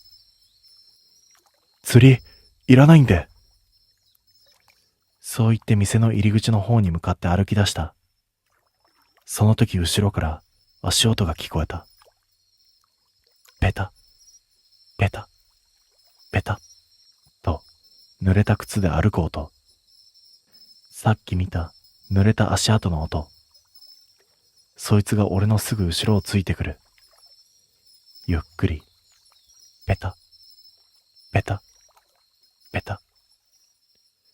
走り出したら追いつかれる気がして、俺は早歩きで入り口に向かった。自動ドアの前に立つ。ウィーンとドアが開いた。外は相変わらず大雨だった。でも構わず外に出ようとした。その時、後ろから男の声がすぐ耳元で聞こえた。次はあんたの番だ。その瞬間俺は反射的に外に飛び出した。雨の中駐車場を走ってトラックに飛び乗った。エンジンキーを回す。でもエンジンがかからない。キュル、キュルキュル。焦れば焦るほどかからない。バックミラーを見た。ドライブインの入り口の前に誰かが立っていた。雨の中ぼんやりとトラック運転手の格好をした男だった。ずぶ濡れで帽子をかぶってこっちをじっと見ている。顔はよく見えない。でも動かない。ずっとこっちを見てる。何なんだよ。思わず声が出た。するとその男がゆっくりと手を挙げてこっちに向かって手招きをした。戻ってこいって言うみたいに。その時助手席のドアがガチャって音を立てた。鍵は閉めたはずなのに、ギーって音を立てて助手席のドアが少し開いた。誰かが乗り込もうとしているみたいに。俺はもう半分パニックでもう一度キーを回した。キュルキュル、ブーンとエンジンがかかった。俺はすぐにギアを入れて思いっきりアクセルを踏んだ。タイヤが水を跳ねてトラックが前に飛び出す。バックミラーを見た。だがさっきの男がまだ立っている。でもその横にもう一人立っていた。それは店のおばさんだった。二人並んで雨の中ずっとこっちを見てた。ドライブインの明かりだけがやけに明るくて、その光の中に二人が立っているのがだんだん小さくなっていった。山を越えて次のサービスエリアに着いたとき、俺はまだ手が震えていた。トラックを止めて自販機の前でタバコを吸っていたら、見知らぬ運転手のおっちゃんに声をかけられた。お前もしかして、あのドライブインに入ったのか？俺は黙ってうなずいた。するとおっちゃんはしばらく黙ってからこう言った。後ろ、誰か乗ってきてないか？背筋が凍った。俺はゆっくり振り向いて自分のトラックの助手席を見た。暗くてよく見えない。でも助手席のシートが濡れていたんだ。まるで雨に濡れた誰かがさっきまでそこに座っていたみたいに。おっちゃんが小さな声で言った。多分、お前の後ろ走ってたトラックの運転手だ。え？あそこな、昔事故があったんだよ。雨の日の夜、トラックが一台崖から落ちてな。それから運転手、ずっと見つかってないらしいんだ。それからだよ、雨の夜だけ、あのドライブインにもう一台トラックが来るって話が出たのは。おっちゃんはタバコを捨てて足で踏み消した。多分あいつ、ずっと次の運転手を待ってるんだよ。自分の代わりに、あそこに残る運転手をな。だから俺たちはあの店には入らない。後ろにトラックがついてきている夜は特にな。俺は何も言えなかった。その日以来、俺はあの道を通るとき、必ずバックミラーを見るようになった。雨の日の夜、山に入る前、ずっと後ろを走ってくるトラックがいないか確認する。もしずっと同じ距離でついてくるトラックがいたら、俺はどんなに眠くてもあのドライブインだけには絶対に入らない。あそこに入ったら、今度は自分が雨の夜駐車場に立って次の運転手を待つ側になるかもしれないから。そしてもう一つ、あの店の前を通るときたまに見えることがある。駐車場に止まっているトラックの助手席に誰も座っていないはずなのに、濡れた人の形だけ浮かんでいるのが。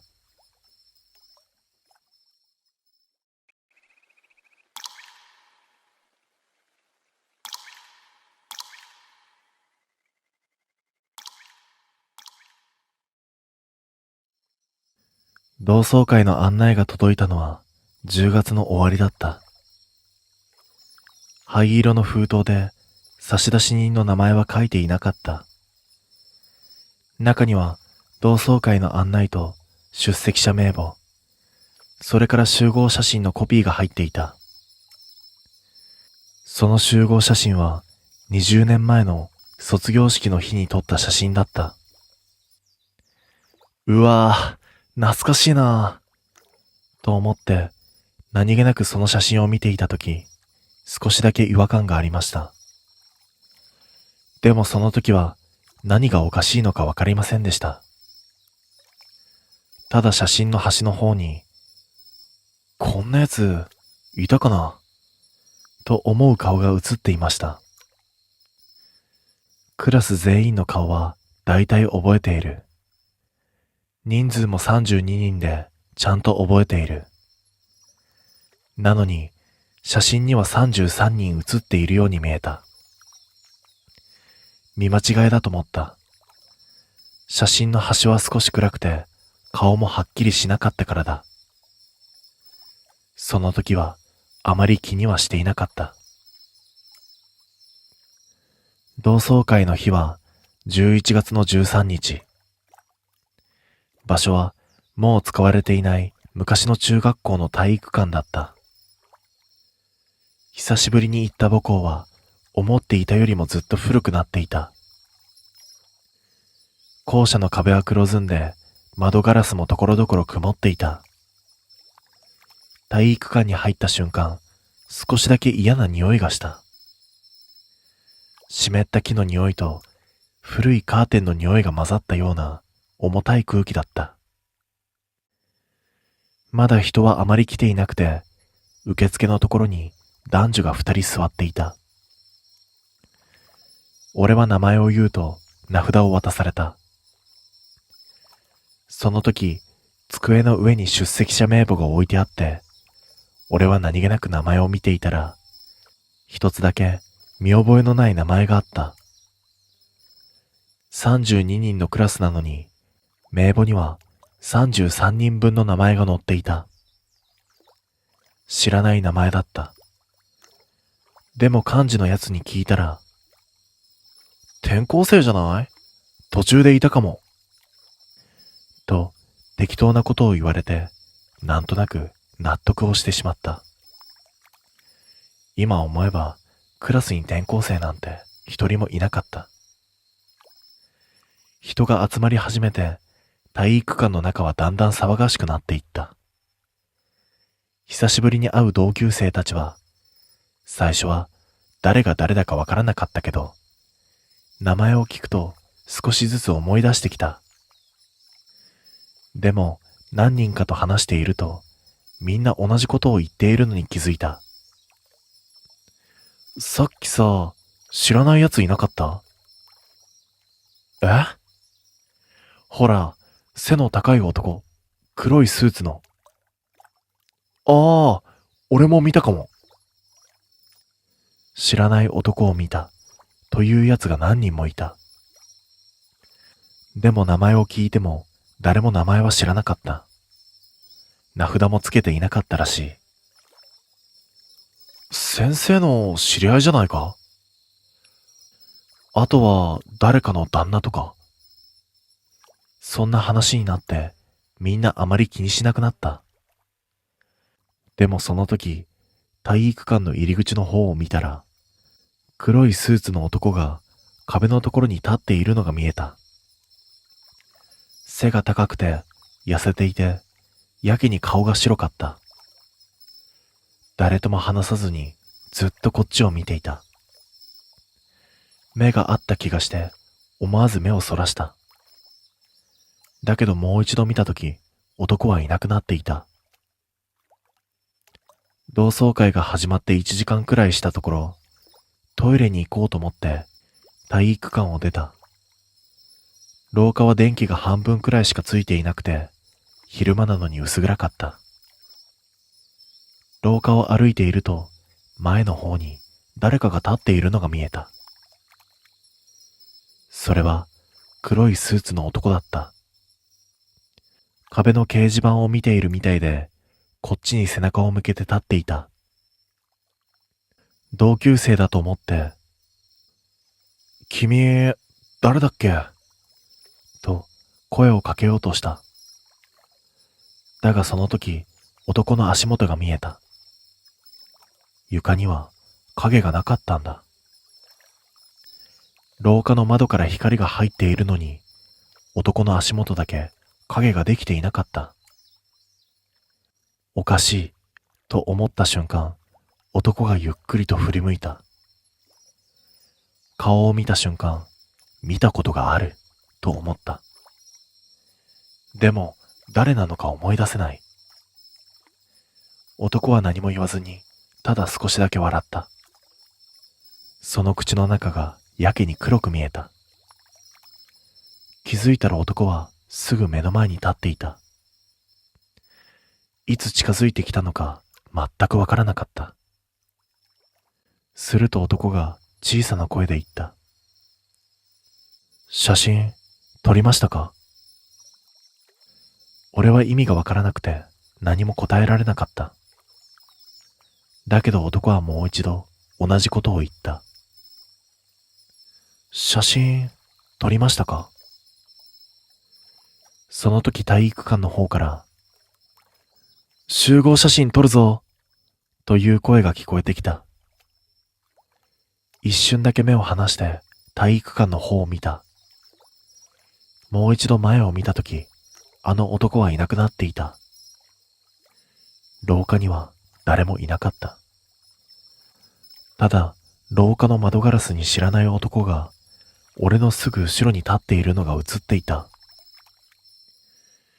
体育館に戻ると、ちょうど集合写真の準備が始まっていた。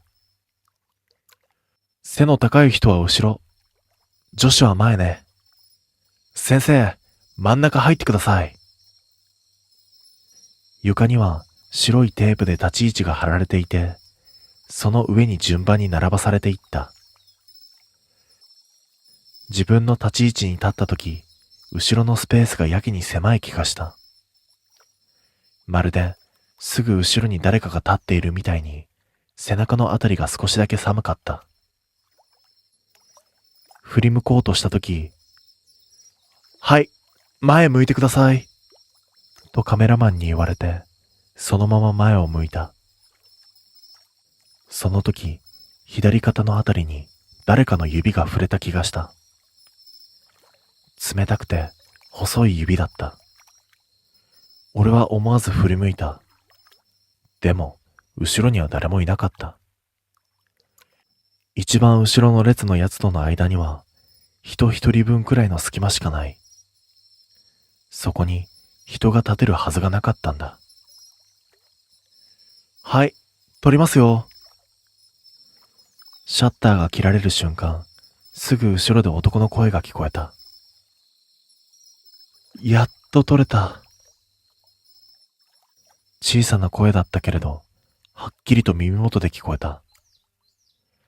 俺は思わず後ろを振り向いたけれど、やっぱり誰もいなかった。そのままもう一枚写真を撮って、集合写真は終わった。同窓会が終わった後、何人かで近くの居酒屋に行った。その店でもさっきの話になった。なあ、黒いスーツの男、見たよな。ああ、見た見た。俺、廊下で話しかけられたんだけどさ。え？お前も？話を聞くと、何人かが同じ男を見ていた。しかも、その男に同じことを言われていた。写真、撮りましたか？気味が悪くなって、誰かが先生にその話をした。すると先生は、少しだけ変な顔をして、ビールを一口飲んでからこう言った。気のせいだろ。先生はそれ以上何も言わなかった。でもその後、先生は一度も笑わなかった。同窓会から1週間くらいして、集合写真がうちに送られてきた。大きな封筒に入った、ちゃんとした写真だった。最初は、普通の集合写真に見えた。みんな笑っていて、先生が真ん中にいて、何もおかしなところはないように見えた。でも、左の端から順番に顔を見ていって、真ん中あたりまで来たとき、手が止まった。そこには知らない男が映っていたんだ。一番後ろの列、ちょうど自分の真後ろに黒いスーツの男が立っていた。顔が白くて、目が少し細くて、口だけが笑っていた。同窓会の時、廊下に立っていた男だった。でもおかしい。写真を撮るときは自分の後ろには誰もいなかった。それははっきりと覚えている。後ろは壁だったし、人が入れるスペースなんてなかった。なのに写真にははっきりと写っている。しかもその男、他の奴らみたいにカメラを見ていなかった。写真を見ている。こっちを見ていた。嫌な感じがして同窓会に来ていた友達に連絡してみた。写真見た？と聞いたら少し沈黙してからそいつは言った。お前もか。そいつの写真にも黒いスーツの男が写っていた。でも写っている場所が違った。そいつの写真ではそいつの後ろに男が立っていた。別のやつにも聞いてみた。でもやっぱり同じだった。写真を見るとそれぞれ自分の後ろに男が立っている。そんなことあるはずがない。集合写真は1枚しか撮っていないのに、見る人によって男の立っている場所が違う。その話をしているとき、一人がぽつりと言った。なあ、この男、前からいなかったか？気になって卒業アルバムを引っ張り出した。埃だらけのアルバムを開いて、最後のクラス写真のページを開いた。20年前の卒業式の日の写真。懐かしい顔が並んでいる中に黒いスーツの男が写っていた。同窓会の写真と同じ顔で、同じように一番後ろの列に立ってカメラではなくてこっちを見ていた。背筋が一気に冷たくなった。ページをめくって運動会の写真を見た。修学旅行の写真を見た。文化祭の写真を見た。全部の写真にあの男が写っていたんだ。でもこんな男、クラスにはいなかった。誰一人として名前を思い出せない。先生の名前もクラスの全員も言えるのに、この男だけは誰も知らない。その時、アルバムの一番後ろのページにクラス名簿が載っているのを思い出した。3年2組32名。一番上から順番に名前を指で追っていった。そして最後の名前を見たとき、手が止まった。32人のはずなのに、名簿の一番下に知らない名前が一つだけ増えていた。33人目の名前があったんだ。その名前を見た瞬間、やっと思い出した。思い出してしまった。みんなでいなかったことにしたやつの名前だったんだ。その名前を見た瞬間、思い出した。どうして今まで忘れていたのか不思議なくらい、はっきりと思い出した。そいつの名前は三上光一だった。背が高くて、痩せていて、いつも黒い服を着ていた。あまり喋らなくて、いつも一人でいた。そしてそいつはいじめられていた。だが直接殴ったりするような、そんないじめではなかった。でも、誰も話しかけなかった。物がなくなっても、誰も知らないふりをした。帽子がなくなっても、みんな笑っていた。先生も知っていたはずなのに、何も言わなかった。三上は、写真を撮るときいつも端に立っていた。できるだけ映らないようにしているみたいだった。卒業アルバムの写真を撮った日、三上は珍しく少しだけ笑っていた。でもその1週間後、三上は学校に来なくなった。そしてしばらくして首をつって亡くなったという話を聞いた。葬式があったのかどうかも知らない。誰もその話をしなかった。だけどいつの間にかクラスの中で三上の話をする奴は一人もいなくなった。そして卒業アルバムからも三上の写真は消えていた。それは最初からいなかったみたいに。だから俺たちは三上のことを忘れていた。忘れていたはずだった。そのことを思い出した数日後、同窓会に来ていた同級生の一人が亡くなった。夜車で帰る途中、電柱にぶつかって亡くなったらしい。その知らせを聞いたとき、嫌な予感がして、あの集合写真を見た。亡くなったそいつの後ろに立っていた三上が、少しだけ前に移動していたんだ。前は一番後ろの列にいたのに、その時は後ろから二列目に立っていた。俺は気のせいだと思おうとした。でもその1ヶ月後、また一人同窓会に来ていた奴が亡くなった。今度は風呂場で倒れてそのまま亡くなったらしい。写真を見る。三上は真ん中の列に立っていた。三上は少しずつ前に近づいてきていたんだ。まるで順番を待っているみたいに。俺は怖くなって先生に会いに行った。先生はもう定年退職をしていて、古い団地に一人で住んでいた。三上のこと覚えていますかと聞いたら、先生はしばらく黙っていた。そして小さな声で言った。すまなかったと思ってる。先生の話では、三上はずっといじめられていて、何度も先生に相談していたらしい。でも先生は、気にするな。もうすぐ卒業だから我慢しろ。としか言わなかったらしい。卒業アルバムの写真を撮った日、三上は先生にこう言ったらしい。先生、俺もちゃんと写っていますか？先生は、ちゃんと写ってる、と言った。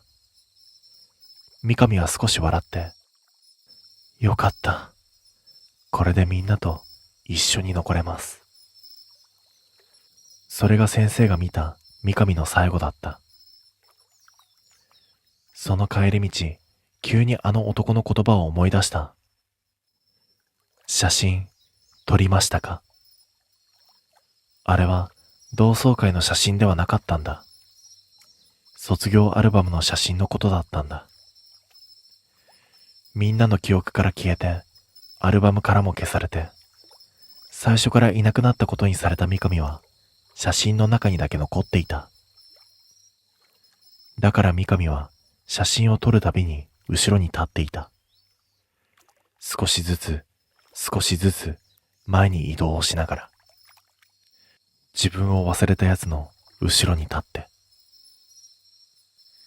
そしてこの前、3人目が亡くなった。俺は怖くなって写真を見る。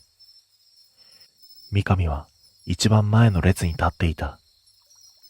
そして俺のすぐ横に立って、あの時と同じように少しだけ笑っていた。写真の中の俺の肩に三上の手が乗っていた。冷たい手だった。昨日、また同窓会の案内が届いた。灰色の封筒で差出人の名前は書いていなかった。中には案内と出席者名簿と集合写真が入っていた。新しい集合写真だった。そこにはスーツを着た大人たちが並んで写っている。その写真の一番前の列、真ん中に黒いスーツを着たあの三上が立っていた。そしてその後ろに同窓会に来ていた同級生たちが全員並んで写っていた。みんな真っ白な顔で笑っていた。写真の一番端に見覚えのある顔が写っていた。それは遺影に使われていた俺の顔だった。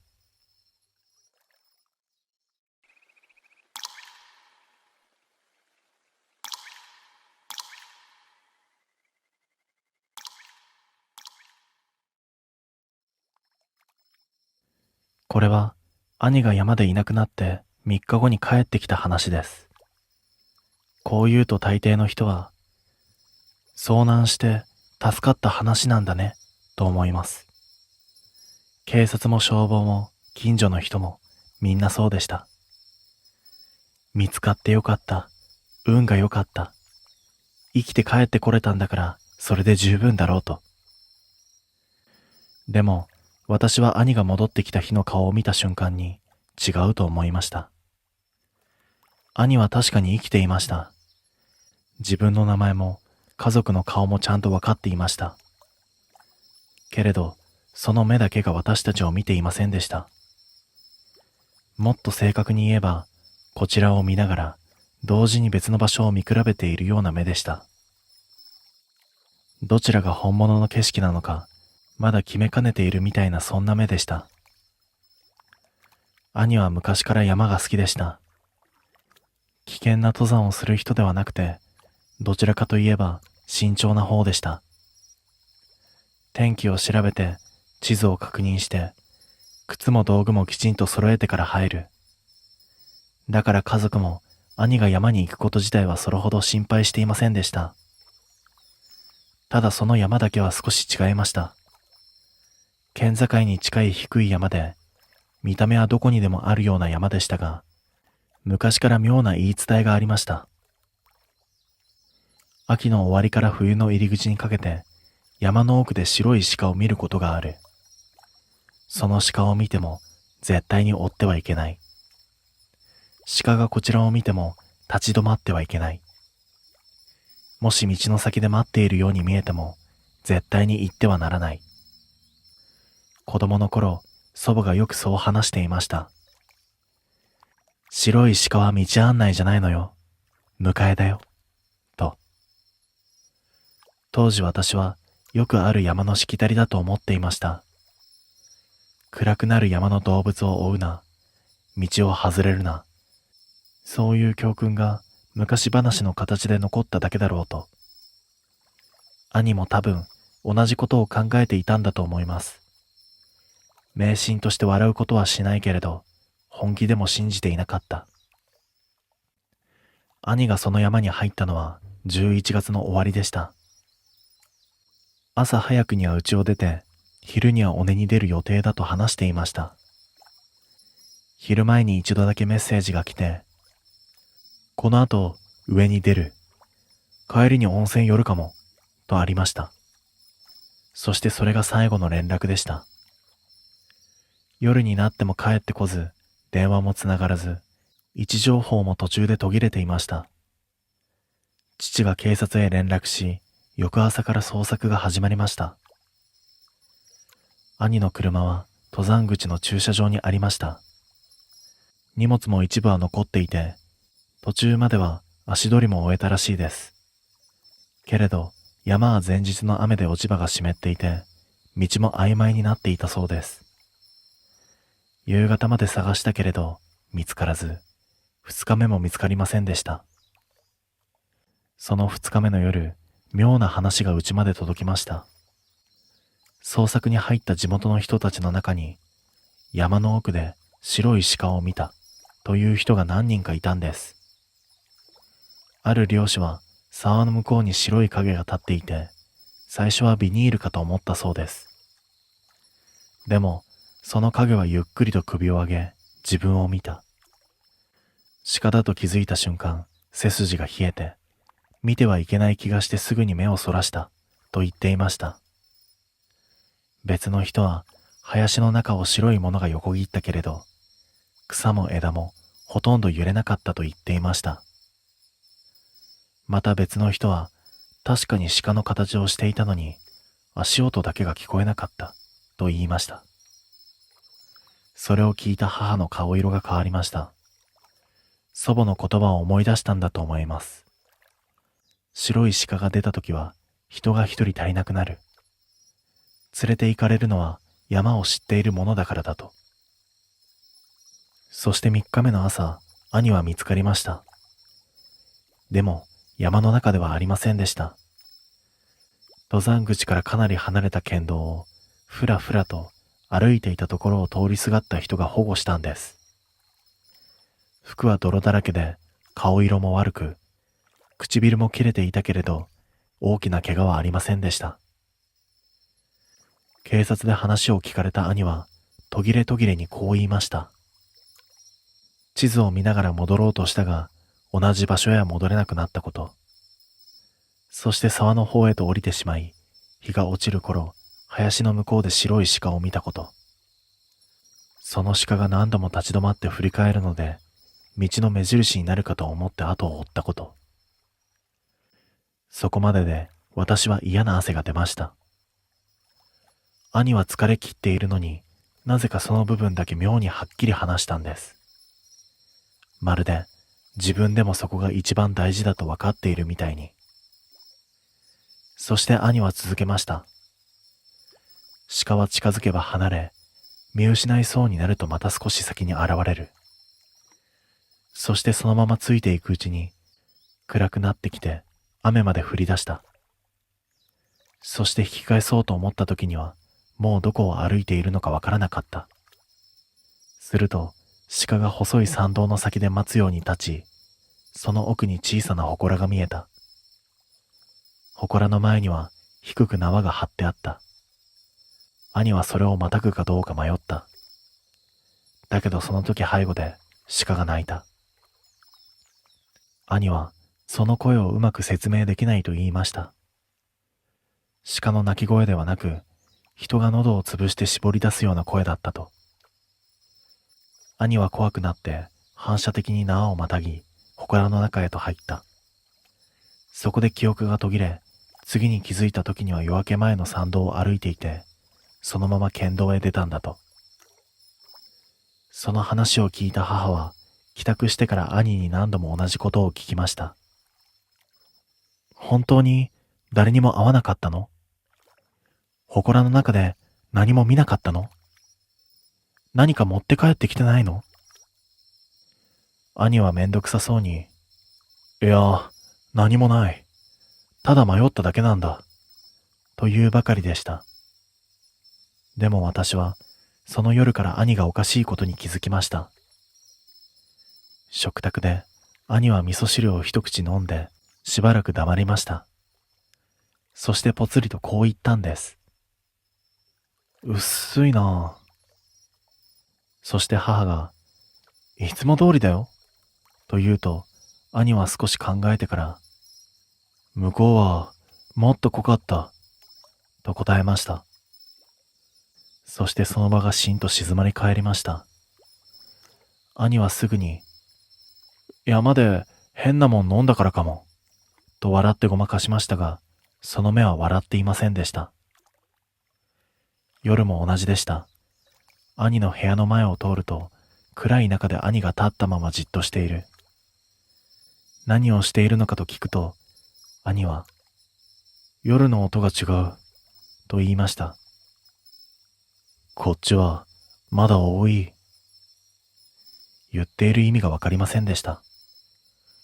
でも兄の口ぶりは、自分の家の夜と、どこか別の場所の夜を比べているようでした。それから兄は、夜中に何度も庭へ出るようになりました。裸足のまま勝手口から外へ出て、庭の奥を見ているんです。父が怒ると、兄は、来てたから、としか言わない。何がと聞いても答えなかった。ある晩、私がふと目を覚ますと、兄の部屋の窓の外に白いものが見えました。最初は、月明かりか反射かと思ったんです。でもその白いものは植木の向こうでゆっくりと首を傾けました。私はカーテンの隙間から覗きました。庭に白い鹿が立っていたんです。全身が白いわけではありません。闇の中で輪郭だけが不自然に白く浮いていたんです。痩せた体、長い足、濡れたような毛並み。普通の鹿に見えるのに、なぜか体の節々が人間の骨みたいに見えて、視線を止めるのが苦しくなる。そしてその鹿はじっとこちらを見ていました。次の瞬間、兄の部屋の窓が内側から音もなく開きました。兄がそこに立っていたんです。裸足のまま無表情で鹿を見下ろしながら小さく言いました。来た。私は思わず叫びました。その声で兄が振り返った時には庭の鹿は消えていました。残っていたのは湿った土の上に点々と続く細い足跡だけでした。けれどその足跡も庭の途中で途切れていました。門へ向かったわけでも塀を越えたわけでもありません。まるでそこから先だけ地面が消えたみたいに。母はその翌日、古い神社へ相談に行きました。でも宮司さんは山の名前を聞いた途端、露骨に顔を曇らしたそうです。こちらでは扱えません。とだけ言って、山の向こうの集落に住む老人を紹介してくれました。その老人は兄の話を聞き終えると、長らく黙っていました。そして静かにこう言ったそうです。白い鹿は案内ではありません。迎えです。山には人の通る道と人でないものの通る道がある。たまたま迷い込む人もいるが、本当に取られるのは道を見つけたものではない。向こうから見つけられたものだと。白い鹿はその印なんだそうです。鹿が振り返って待っていたら、それはもうこちらを見つけたということなんです。そのままついていった人間は山の奥の境まで連れて行かれる。そしてそこにある祠へ入ってしまえば、戻ってきてもその人だけは帰らない。半分向こうへ帰るのではなく、向こうのものが半分こちらへ混ざって帰ってくるんだと。母が、助ける方法はと聞くと、老人は首を振りました。帰ってきた日に家へ入れてはいけなかった。その言葉を聞いたとき、母は何も言えなくなったそうです。私はその話を聞いてぞっとしました。兄はもう帰ってきてしまっている。同じ屋根の下で眠り、同じ食卓に座っている。つまり、もし老人の言うことが本当なら、兄だけではなく、家そのものに何かが入ってきていることになるからです。その日の夜、母は兄の部屋の前に塩を盛り、窓にお札を貼りました。父は、そんな迷信を、と怒ってはいましたが、兄は何も言いませんでした。ただ寝る前に、私へ妙なことを聞きました。なあ、あれ何匹いたと思う？いや、一匹でしょ。そう答えると、兄は少しだけ目を細めました。そう見えたなら、まだ大丈夫か。その言い方がずっと引っかかっていました。夜中の2時過ぎ、屋根の上を何かが歩く音で目が覚めました。濡れた枝で瓦をするような嫌な音でした。父も起きたらしく、襖の開く音がしました。その直後、母の短い悲鳴が聞こえました。私が廊下へ出ると、母は兄の部屋の前で震えていました。貼ったはずのお札が全部裏返っていたんです。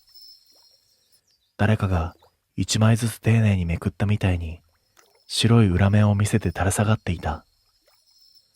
兄の部屋は真っ暗で窓が開いていました。そこから父が外へ飛び出し、私と母はその場に取り残されました。その時縁側の下からはっきりと兄の声がしたんです。こっち。私たちは凍りつきました。縁側の下なんて人が入れる高さではありません。なのにその暗がりから兄の声が聞こえました。早く、間に合わなくなる。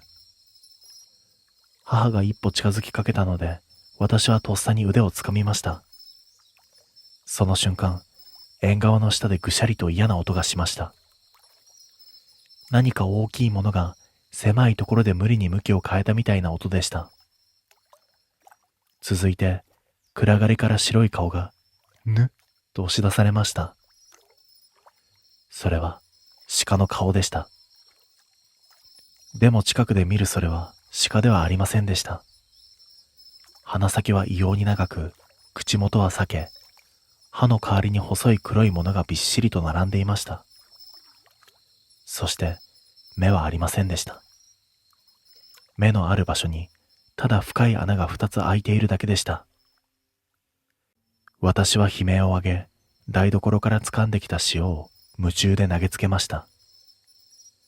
すると白い顔はスッと引っ込み、屋根の上を何かが走る音がして、それから急に静かになりました。父は朝方、山へ向かう農道の途中で見つかりました。靴を履いておらず、足の裏は泥で真っ黒で、爪が何本か剥がれていました。でも、本人は何も覚えていませんでした。白いものを追いかけた気がするが、途中から何も思い出せないというだけでした。その日から家族は交代で兄を見張ることになりました。ところが兄は責められても取り乱さず、妙に静かでした。そして2日目の夕食の時、ぽつりと言いました。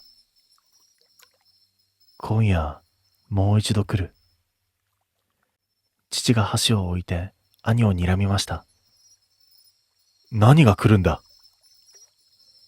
兄は少しだけ苦しそうな顔をしてから低い声で言いました。俺も全部は覚えてない。でも向こうで言われたんだ。戻るなら道を忘れるなって。誰に？兄は答えませんでした。その夜、私たちは家中の鍵をかけ、雨戸も閉めました。兄の部屋の窓には板まで打ち付けました。それでも11時を過ぎた頃、家の裏手から鈴の音が聞こえ始めました。チリン、チリンと聞こえます。ですが神社の鈴ではありません。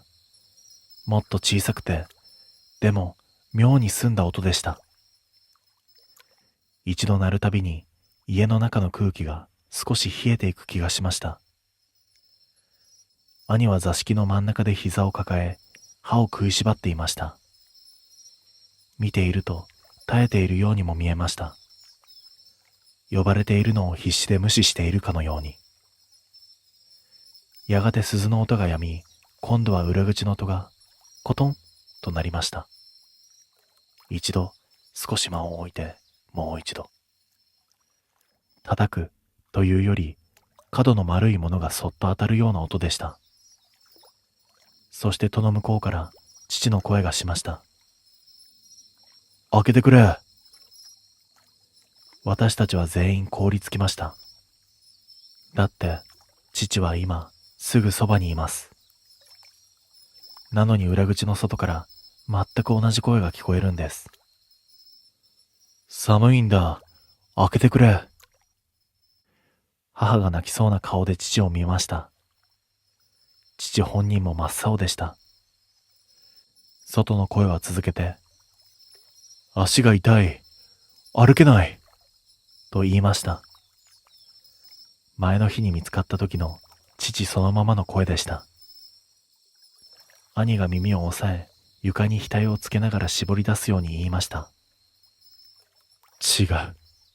あれ、呼び方を覚えたんだ。その後外の声は母の声になり、私の声になり、最後には男とも女ともつかない高い声で、開けてと繰り返しました。やがてそれもやみ、今度は家の周りを複数の足音が裸足で回るようになりました。ペタ、ペタ、ペタ、と雨戸の隙間を白い影がいくつも横切りました。低く滑るように動くものもあれば、窓の高さにまで立ち上がるものもありました。それが全部鹿なのか、人なのか、私にはわかりませんでした。ただ一度だけ、隙間に黒い穴のような目が2つ並んだのを見ました。それは、人の顔の高さにありました。するとその時、兄が立ち上がりました。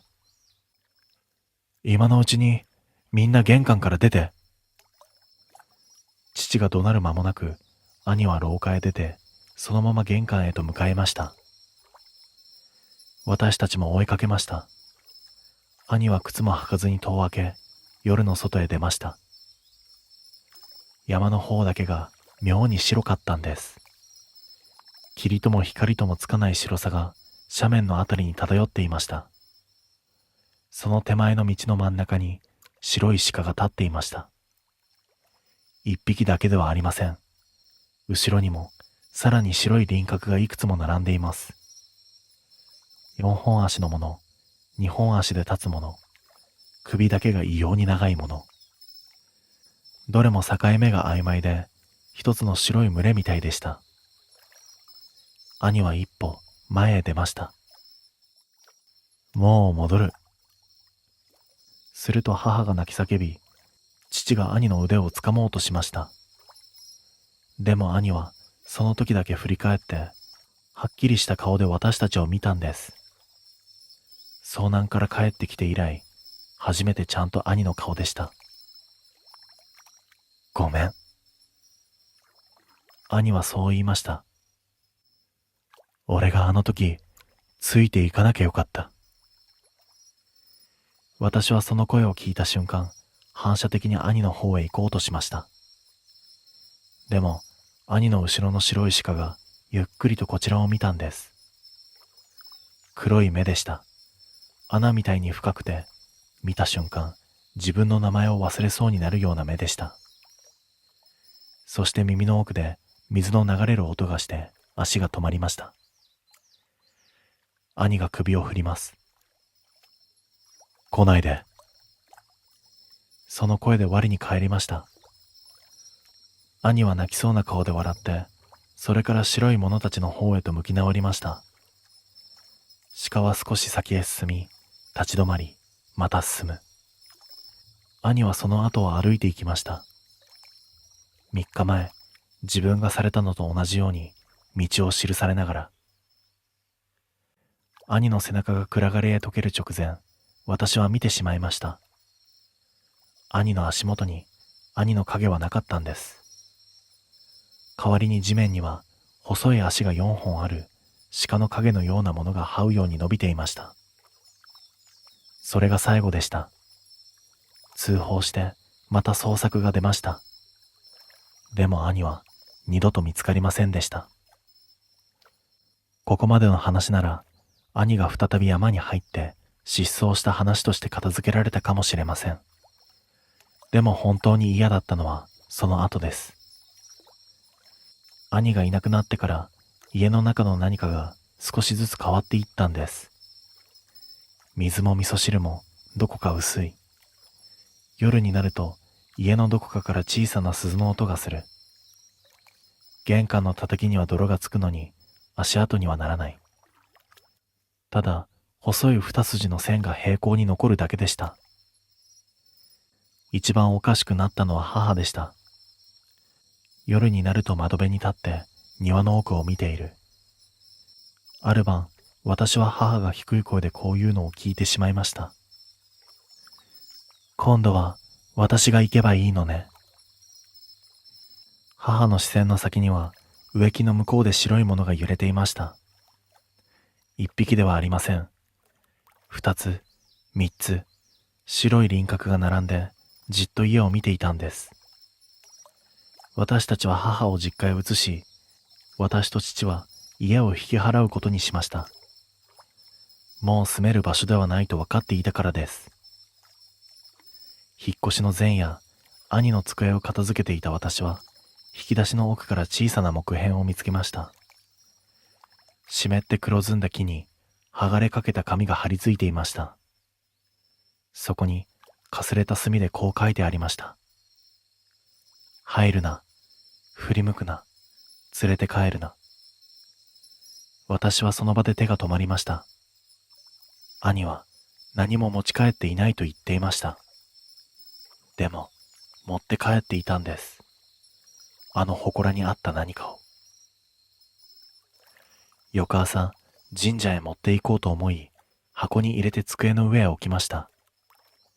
けれど、朝になると箱は空でした。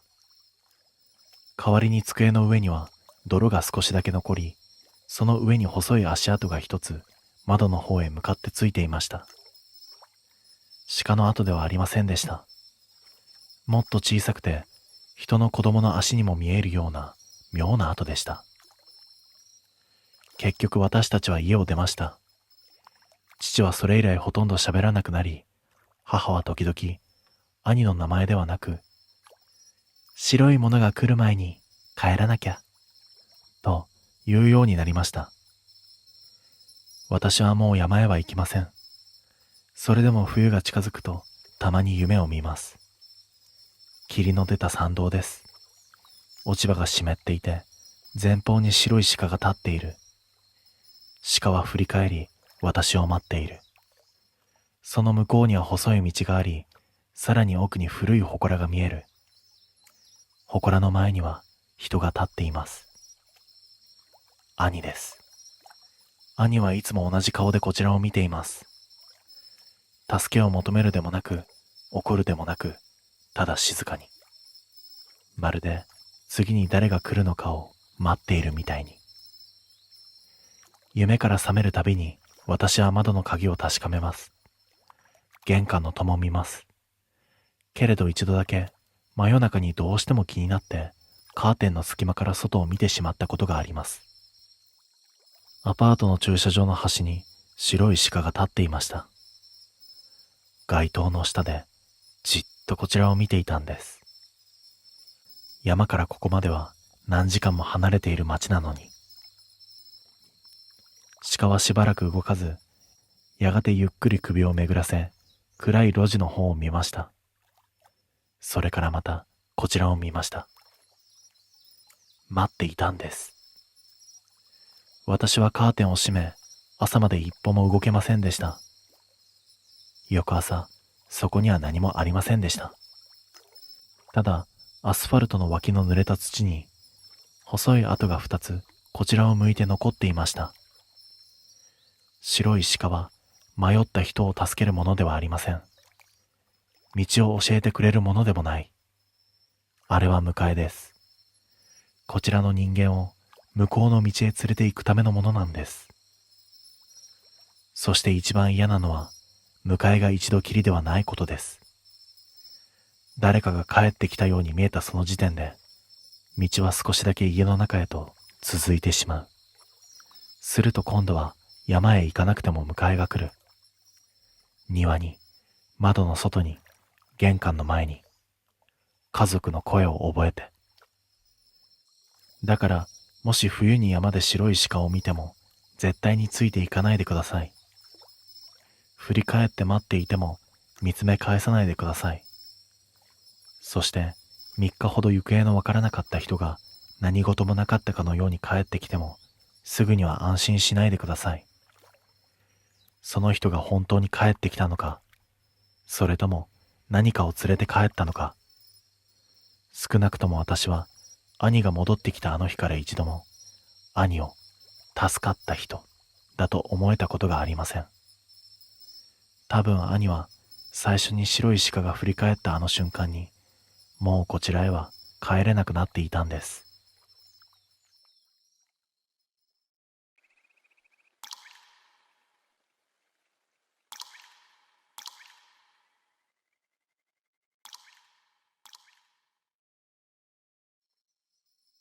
あの山には二度と入らないと決めている。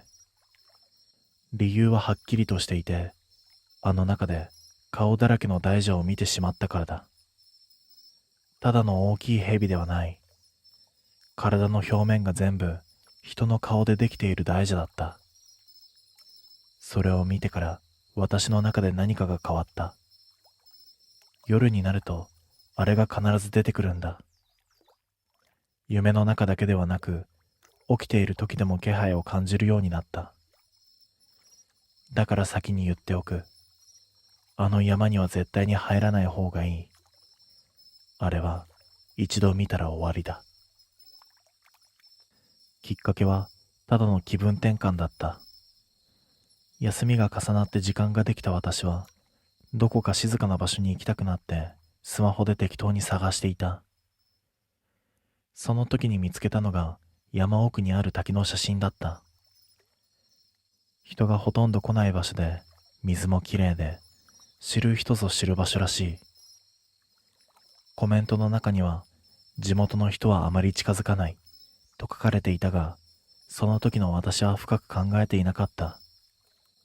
むしろ、人がいない方が気楽でいいと思い、そのまま行くことを決めた。一人で行くつもりで準備をして、朝早く家を出た。電車とバスを乗り継ぎ、最後は徒歩になる。舗装された道が途切れたあたりから、急に人の気配が消えた。周りは木ばかりで、空もほとんど見えない。風が吹いているはずなのに、葉の音が妙に弱くて、自分の足音だけがやけに響いていた。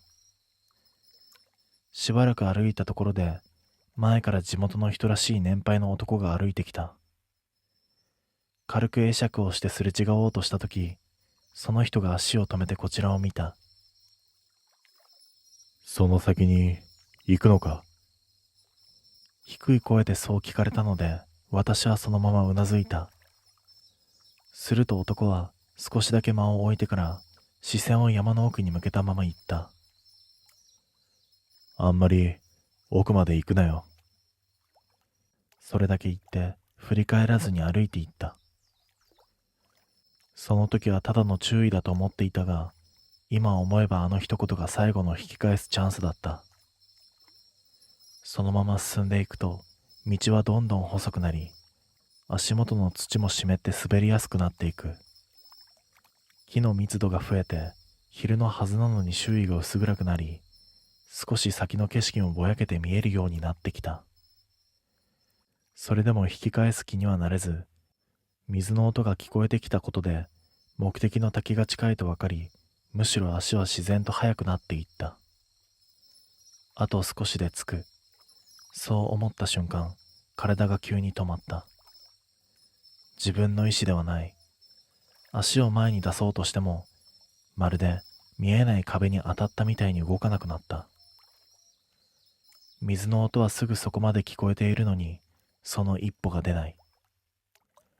理由はわからないのに、これ以上進んではいけないと体が勝手に判断しているようだった。しばらくその場に立ったまま、息だけが浅くなっていく。そして、ゆっくりと顔を上げた。その先の斜面に、それはいたんだ。顔だらけの大蛇が、静かにこちらを横切っていた。その大蛇は、山の斜面を舐めるようにゆっくりと動いていた。木々の間をすり抜けるように進んでいるのに、枝が揺れる音も、葉が擦れる音もほとんどしない。ただそこにあるまま移動しているような不自然な動きだった。長さも異常で、どこからどこまでが体なのかわからない。視界に入っているだけでも十分に長いのに、その先がまだ奥へと続いているのがわかる。そして何よりおかしいのは、その体の表面だった。鱗じゃなかった。近づいたわけでもないのに、はっきりとわかってしまう。あれは全部人の顔だった。一つ一つが違う顔で違う表情をしている。目を閉じている顔もあれば、口だけが開いている顔もある。笑っているように見えるものもあれば、苦しそうに歪んでいるものも混ざっていた。そのすべてが同じ方向を向いて並び、一つの大蛇の体を形作っていた。現実のものとは思えない光景なのに、夢のような曖昧さはなく、細部まで妙にはっきりとしている。視線をそらさなければと思うのに、目が外れない。体も動かないし、呼吸だけが浅くなっていく。その中のいくつかの顔がゆっくりと目を開いた。同時ではない。一つ、また一つと順番に開いていく。まるでこちらに気づいたものが次々と目を覚ましていくようだった。そしてその中の一つとはっきりと目が合った。その瞬間、頭の奥に直接声が響く。見たな。耳から入ってくる音ではない、内側から鳴るような声だった。次の瞬間、体の奥に何かが入り込んでくる感覚が走った。冷たいものでも重いものでもなく、生きているものが触れてくるような、はっきりとした違和感だった。そこでやっと体が動いた。反射的に後ろへ下がり、そのまま一気に走り出す。足場は悪く、何度も滑りかけながら、それでも止まることだけはしなかった。後ろを見る気にはなれなかった。見たら追いつかれる気がしたからだ。木に肩をぶつけても、枝が顔に当たっても、構わずただ来た道を戻り続けた。息が上がり、喉が焼けるように苦しくなっても、足だけは止めなかった。舗装された道に出たところで、ようやく足が止まった。その場で膝に手をつきながら、荒い呼吸を繰り返す。少しずつ周りの音が戻ってくる。風の音、遠くの車の音、普通の世界の音だった。私は恐る恐る振り返る。山は何も変わらない顔でそこにあった。あの大蛇の気配はどこにもない。音も動きも何も残っていなかった。その時は本気で助かったと思った。もう関わることはないと、そう思い込んでいた。でもその日の夜からだった。その夜、すぐに眠れるはずがなかった。布団に入って目を閉じるだけで、あの大蛇の姿がはっきりと浮かび上がる。顔が並んだ体、目の動き、視線があった瞬間の感覚が何度も繰り返し頭の中で再生される。それでも体は限界で、気づかないうちに意識が落ちていた。次に目を開けたとき、私はまた山の中に立っていた。昼間に来た場所と同じはずなのに、光が弱く、空気が重く、音が一切しない。自分の呼吸だけがやけに大きく聞こえる。足元の土の感触も、湿った匂いも、そのまま現実と同じだった。夢だと分かっているのに、体は現実のまま動かない。そのまま視線が前へ引っ張られるように動き、斜面の奥を見た瞬間、逃げ場がないと理解した。あの大蛇が昼間よりも近い距離で、まっすぐこちらに向かってきていた。並んだ顔が一つ一つはっきりと見える。その中に混ざっているものが明らかに変わっていた。見覚えのある顔が増えている。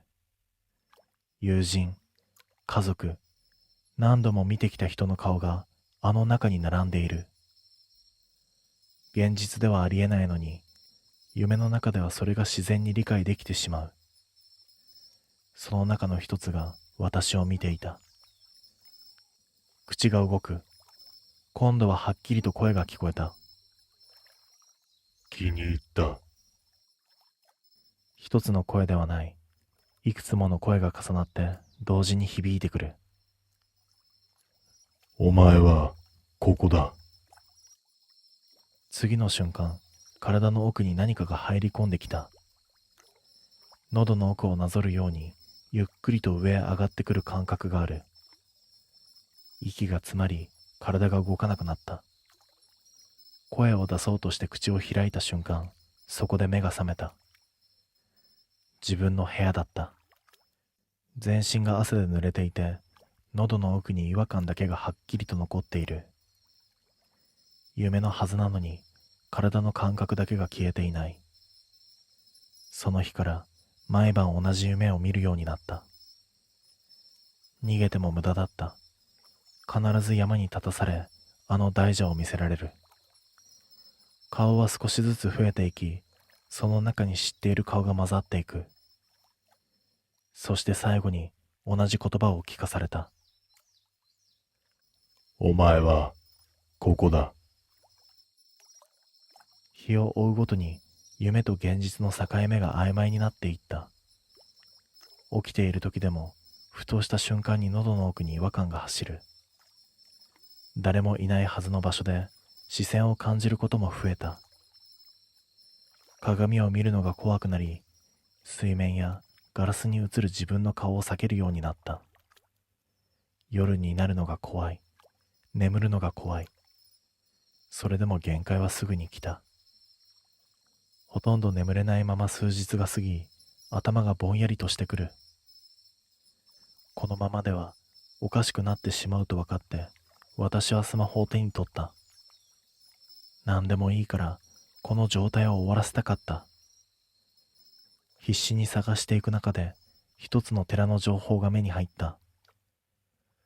どんなものでも払えると書かれている場所だった。私は怪しいとは思ったが、他に頼れるものがなく、そのまま電話をかけて震える声で事情を説明した。しばらくの沈黙の後、落ち着いた声が返ってきた。一度こちらに来なさい。短い言葉だったが、それだけで決めた。ここに行くしかないとはっきりと思った。約束をした日にその寺へ向かった。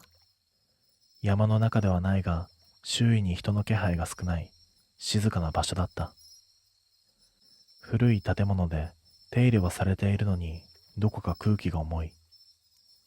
中に通されると一人の坊さんが座っていた。年齢はわからない。声も落ち着いていて、表情もほとんど変わらない。私はこれまでのことをできるだけ順番に話した。山で顔だらけの大蛇を見たこと、その夜から同じ夢を見続けていること、喉の奥に違和感が残っていること。話している間、坊さんは一度も遮らず、最後まで静かに聞いていた。すべて話し終えると、短く息を吐いてから言った。払えるかわからないが、やってみるしかない。それでもいいかと聞かれ、私はすぐにうなずいた。他に選択肢はなかった。そしてその場でお祓いが始まった。坊さんが目を閉じ、低い声で経を唱え始める。最初は普通の声に聞こえていた。だがしばらくすると、その音が少しずつ変わっていく。同じ言葉を繰り返しているはずなのに、重なって聞こえる。一つではない。いくつもの声が混ざっているように感じる。その音を聞いているうちに体が揺れ始めた。意識がぼやけて視界の端が暗くなっていく。それと同時に喉の奥にあの感覚が戻ってきた。何かがそこにいる。ゆっくりと上に上がってくる。止めようとしてもどうにもならなかった。そして息が詰まり、口が勝手に開いた。次の瞬間、黒い煙が口から溢れ出た。細い筋のような煙が空気の中で形を作っていく。絡まりながら一本の長い形になった。それははっきりと大蛇の形をしていた。あの時見た顔だらけの大蛇と同じ形だった。ただ顔は見えない。黒く塗りつぶされたように表面は何もわからなかった。それでもわかった。あれが私の中にいたものだと。煙の大蛇はゆっくりと空中を這うように動き、やがてその場から消えた。同時に体の重さが一気に抜ける。喉の違和感も完全に消えていた。私はその場に座り込んだまましばらく動けなかった。坊さんは何も言わず、ただ静かに座っている。やがて、終わったな、とだけ言った。私は何度も頭を下げてその場を後にした。その帰り道、久しぶりに普通に呼吸ができていることに気づいた。その夢もその日を境に見なくなった。日常がちゃんと戻ってきた。それから数日後、私はもう一度その寺を訪れた。お礼を言うためだった。あのまま何もせず終わるのがどうしても気になった。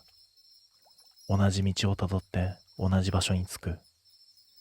だが様子が違った。門は開いているのに人の気配はない。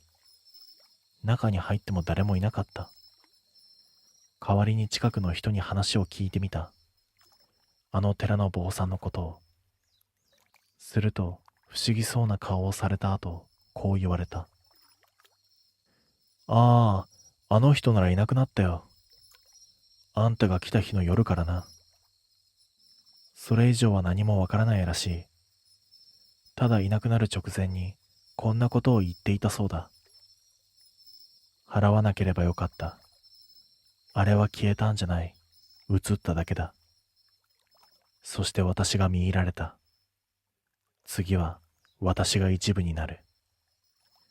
それだけを言って姿を消したらしい。それを聞いたとき、私は理解した。あれはまだ終わってはいなかった。ただ単に私から離れただけだった。今はあの坊さんの中にいる。そして、いずれまた誰かに移る。もしまた山に入れば、今度は直接見つかってしまう。私に逃げ場なんかはない。次は、私があの中に並ぶ番になる。だから私は、もう二度と山には近づかない。あの大蛇に見つからないように。